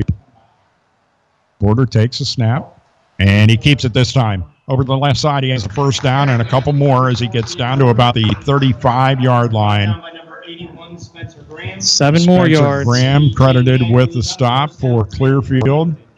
They mark him down at the, it's called at the 36. Yep. 36-yard line, 1st and 10 for the Bearcats. More importantly, the big first down that happens out of that. And Huntington now 6 of 8 on third downs. That's a great percentage. I mean, you don't lose ball games when you're doing that. No, you don't. 4:40 left to go in the game. 38-20, Bearcats with the lead. Whistle before things get off and rolling. Timeouts. And it's a timeout called by the Bearcats. Gives us a chance to search on our phones and find out what is going on in baseball, in particular the Cleveland Indians. So everybody grabs their phone here, and we'll see what the Indian score is. And it is, waiting for it to refresh here. By the way, don't forget it's SB Nation Radio Sports each and every day on the Air Network. 4-3 Kansas City. Okay, that game at 4-3 in favor of the Royals. That means nothing. What inning? 7th. 7th? Yeah. Still means nothing. Oh, yeah, absolutely. Don't forget, coming up tomorrow afternoon, Pitt football on the airnetwork.net. Pre-game stuff starts at 11 o'clock. And you get to hear real professional broadcasters do a football game. And Bill Hillgrove and somebody. I'm not sure who does the games with Bill on the Pitt Panther Football Network. I think they can only do slightly better job than what we do, Dave. I mean, just slightly. Right. I re-listen to our broadcast, critique us, and let us know how we stack up against Bill Hillgrove, please. I'm sure that the comparison will be quite favorable for us. I feel quite certain of that. And if it's not, we'll change your comment so it is. So just go ahead. We reserve the right to edit any comment out there to our favor. So please make sure that your comment's positive, and if not, there's a snap to Ian Border that goes over his head, and he has to backtrack and cover up because coming at him about 100 miles an hour was number 67, which I have no idea. Once again, another number on the roster that we don't have. So, bottom line is Ian Border is hit and taken down after he covers up the football at the 48-yard line of Clearfield. That is a loss of 12 and a second down and 22 now facing the Bearcats. Tip of my tongue to say we hadn't had a fumble all night long, and maybe just because I thought it had happened. But that's the second time we've seen a snap go through Border's hands. The first time was at Belfont. 38-20, Bearcats with the lead. This one is a handoff to Border. Border turns it upfield, down the middle of the field. Is he going to get in? Yes, it's another touchdown for Ian Border, a 48-yard touchdown run to make it 44-20 in favor of the Bearcats. Well, the Lord giveth and he taketh away, and Yeah, that time he giveth giveth back again, which is exactly what just happened there. Is Borders total went down to 229, but now we add 48 more to that, and it gives him 277. Oh my goodness! And the all-important fourth what I call Al Bundy touchdown, because he scored 4 touchdowns in one game against Polk High. So 44-20. Point after attempt. Gio Scaccia gets it up right down the middle, and good effort by Clearfield to try to get in there, and Zach Horton trying to get a block but unable to pull that off, and the point after is good. Bearcats 45 and the Bison 20 left to go in tonight's football game here on airnetwork.net and 94.1 FM in Huntingdon.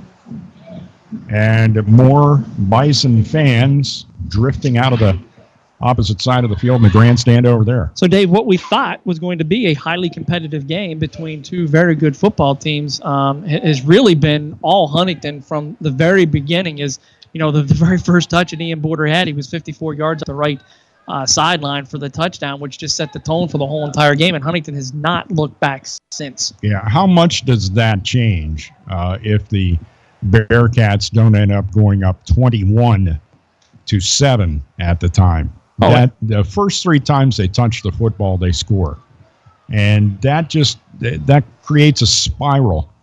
Oh, no doubt. A snowball. Effect, no doubt. But even the first play, if you're the Clearfield defense and you look and go, oh my goodness gracious, he just went 54 yards and pulled away from us on the first play. You're kind of defeated right off of the bat. And then you go out here and you rack up all these yards offensively and can only manage 3 touchdowns. Yeah. They've given up yards, but it's a bend, don't break defense. So credit John Mikett for keeping everything in front of the safeties and not allowing anything to happen in the red zone. Tim Leitner kicking off from left to right. High end-over-end kick, but very short, and it is taken at about the 20-yard line. Great special teams coverage as over there to bring down. Who was that? That was Jacob Wagner with just an absolute. He's a wrestler on a wrestling team, and you can see why, as he was just such a great open field tackle that time. Again, we have talked special teams get it done for this ball club, and if you can do it in all 3 phases of the game, you're going to be very, very hard to beat. And Huntington playing tonight, this is the best I've seen them. I know they beat Mount Union 57-0, but there were a lot of mistakes. This is as fast as I have seen them play. This is as crisp as I have seen them play in all phases of the ball game. Still needing to get the penalty bugaboo off their back. Absolutely. They've been penalized 7 times for 55 yards, and they've got to get that secured. And it's a running play as the handoff that time goes to Brett Zattoni. Zattoni gets out to about the 25-yard line. Yeah, give him 4 on that carry. 3:18 left to go here, fourth quarter, as this game is, it's done at this point in time. Huntington's going to move to 4-0. Clearfield's going to drop to 2-2, which is something I'm sure they did not expect to be at this point in time, specifically with what they had coming back. Bearcats on a roll, taking on Penns Valley next week. And here is a pass completion, little flare pass out to the right side. It's complete. And let's see where they mark him out of bounds at. Could be good for a first down. And it is out to the 34-yard line. Yeah, that's Freeland on the catch, his first one.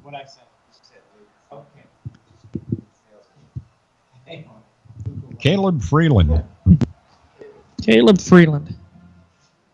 5'9", $165. 2:54 left to go in the game. Mummery with the pass to Micah Heichel, and well, I'll tell you what, there's Wagner. It just doesn't get any better. It's a great open field tackle from the cornerback position. Heichel makes the catch, and he's a hard guy to stop, and he drops him exactly where he caught the ball for looks like no gain at this point in time. So just a great job tackling by this Bearcat defense. A good sense for the ball all night long. By the way, if you have a video of that, you just play it back over and over and over. Here's how you tackle someone. That's it, right there. When you look up a great tackle in Wikipedia, there's a video of that. Rummery rolling to his right, looks downfield, lets it go. First down yardage for the Bison, and eventually getting over there and out of bounds. Coverage coming from Wagner, but good pass completion. Another 11 yards for Heichel. It's 9 catches. Right out to the 45-yard line for the 1st and 10. 9 catches, 108 yards for Heichel. Nice night. Nice night. Under 2 minutes left to go in the game. 45-20. Bearcats with the lead. Don't rush me for stats at the end. This is going to be a nightmare. There's a lot of them here. Here's a running play over the right side, and carrying the football is Ty Bender as he gets first down yardage. Right, 10 yards exactly what you need to get it. Good run that time by Bender. Now at the 45-yard line of the Bearcats. Stayed inbound, so the clock continues to roll. I think you're going to see at the end of this game where the offensive yardage is heavily in favor of Clearfield, but it's all about points scored in this game, and Huntingdon has done that. Rummery throws for about a 5-yard gain as Micah Heichel is taken out of bounds. And that's Jacob Wagner with a stop. They said he did not get out of bounds as the clock is rolling. Down to 1:10 left to go in the game. Rummery back to pass, standing at the 50, looking all over the field, tons of time. Rolls to his right, throws one, and completes it, scooping it up before it hit the ground. Or at least it appeared to me like before it hit the ground. Yes, it is. It is good for a first down. 10-yard pickup by Lynch. That'll be a first down. Kay Lynch, good to see him back out there after he took that big hit. I know Rummery's fast approaching 300 yards passing here tonight, but again, it's a 45-20 ball game, so Clearfield's really been forced to throw the ball. Doing a lot between the 20s, but not into the pay dirt Not area. where it matters. Rummery rolling to his left this time, looks downfield, lofts one toward the end zone, and it is incomplete. Micah Heichel, the intended receiver. Again, part Clock of stops at 53.3. Bend, don't break defense. The secondary did a good job of not giving Rummery any avenues to throw that ball, as there was 3 defenders on Heichel at that point in time. The 2 safeties, Weglars and Finkel, and then you had Weglars and Finkel coming over the top, and you had Price underneath to make Rummery throw that ball high and away from Heichel. And they're homecoming here at Clearfield tonight. And, of course, that means there is homecoming coming up at Huntingdon as well.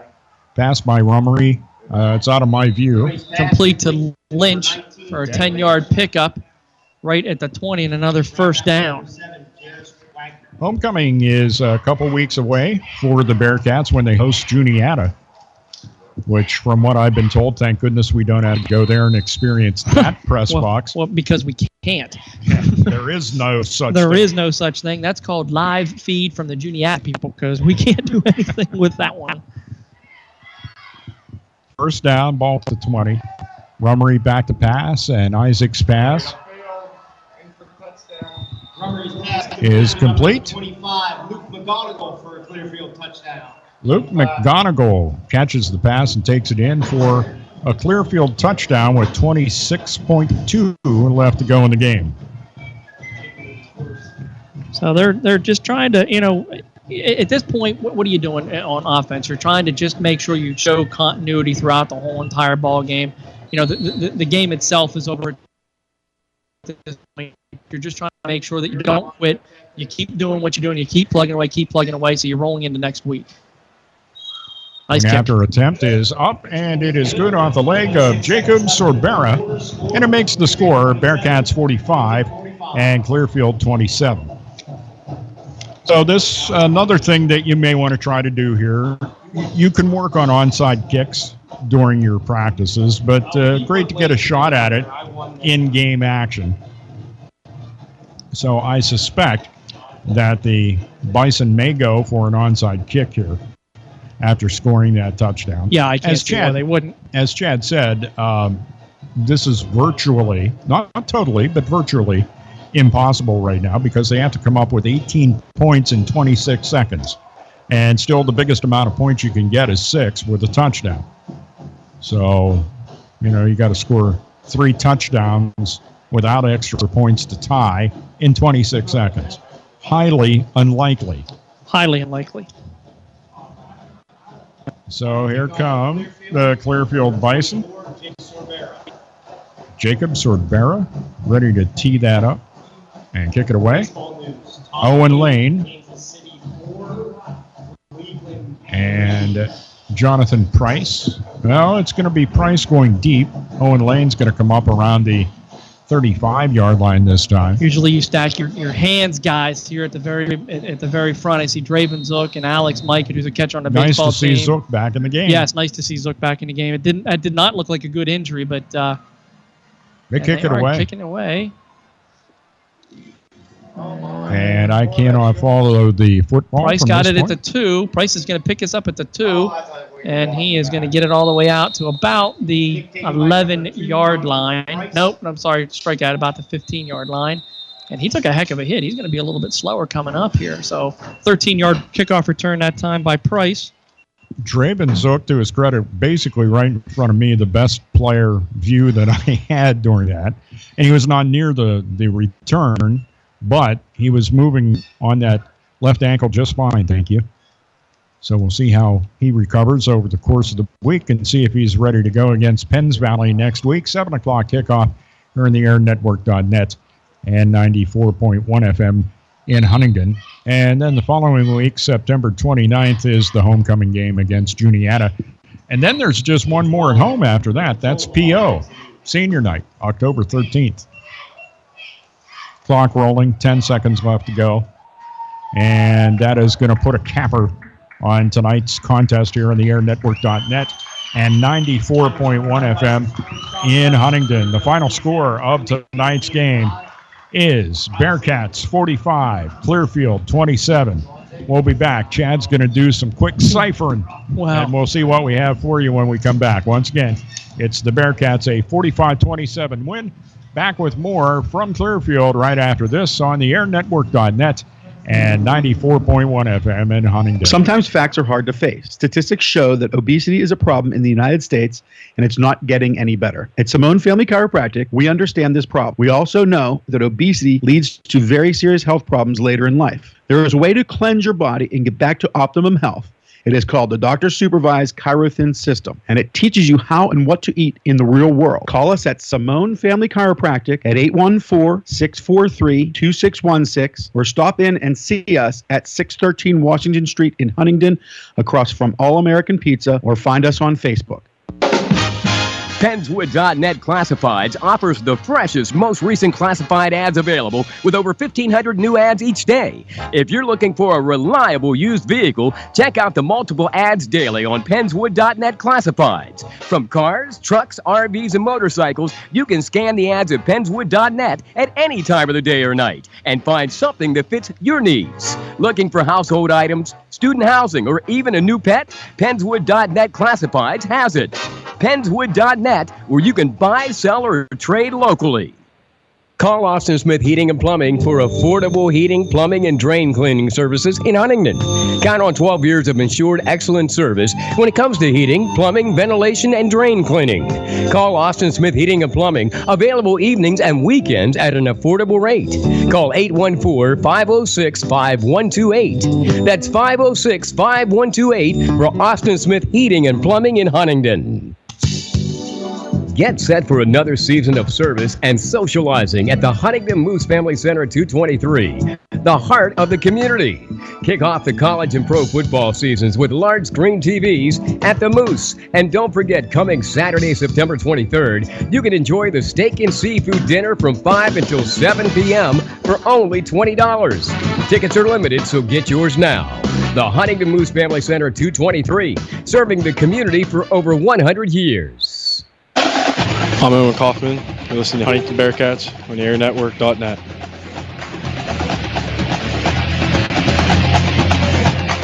And welcome back to the Clearfield Bison Sports Complex in Clearfield. If the room sounds a little more hollow, that's because they closed the window, and now there's lots of echo. That's not inside the. That's not hollow in our heads either out there.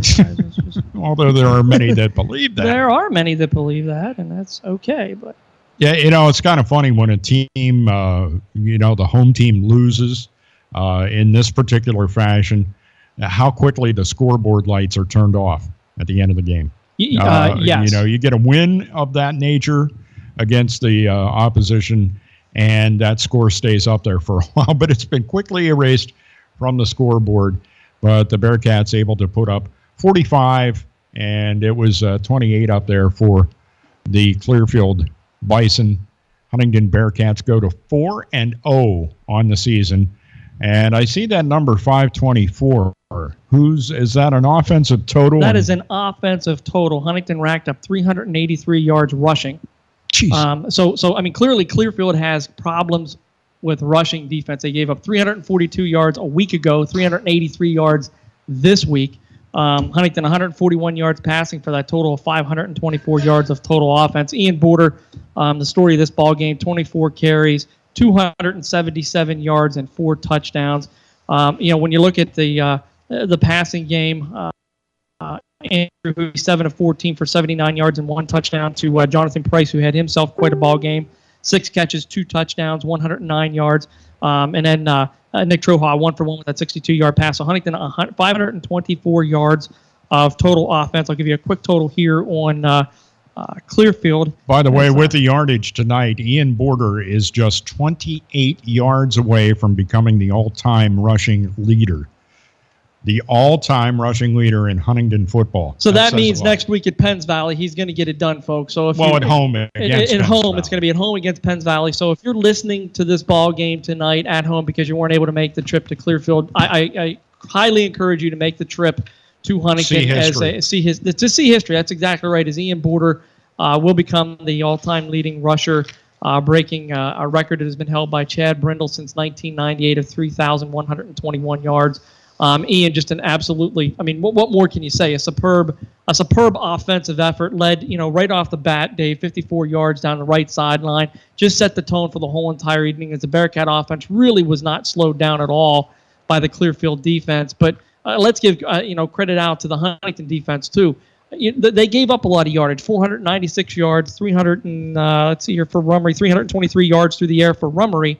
But it was a bend, don't break defense as they were able to keep Clearfield contained in the middle of the field, chewing up clock, which is exactly what I said the key to the game was. Huntingdon, run the football well and keep that clock moving.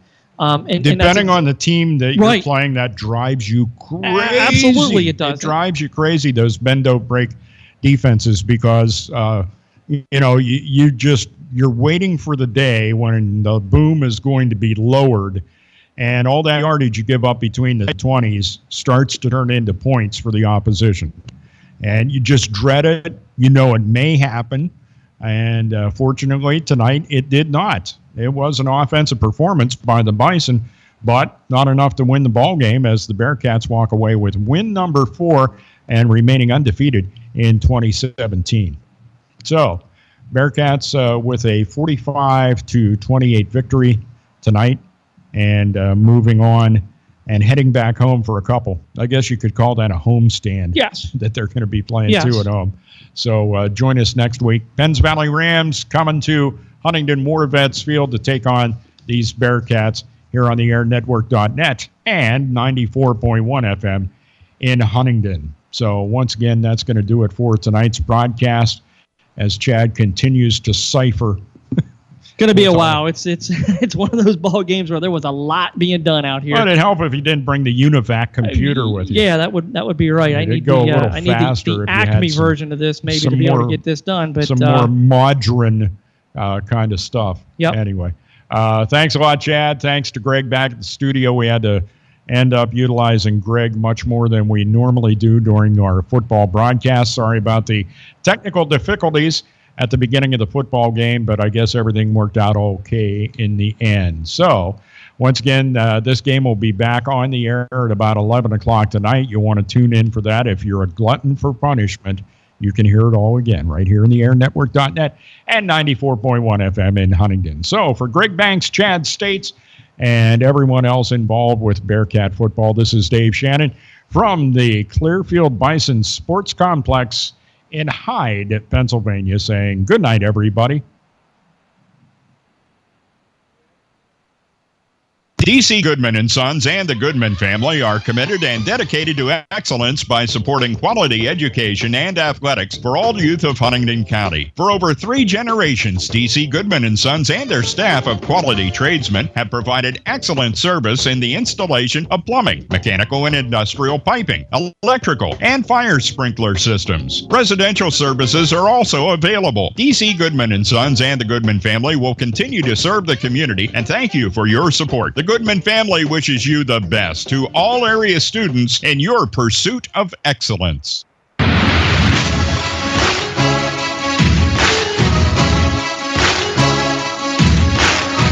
Thanks for listening to Bearcat Football on the airnetwork.net and 94.1 FM in Huntingdon. Tonight's game presented by Huntingdon Moose Family Center 223, the heart of the community, and by DC Goodman & Sons and the Goodman family. Tonight's game also brought to you by Simone Family Chiropractic at 613 Washington Street in downtown Huntingdon. Henswoods.net, the home of free classified ads. And by Austin Smith Heating and Plumbing of Huntingdon. Join us for rebroadcast of tonight's game throughout the week here on the Air Network and 94.1 FM. Get set for more live Bearcat action all season long, exclusively on the home of the Huntingdon Bearcats. This is the airnetwork.net and 94.1 FM in Huntingdon.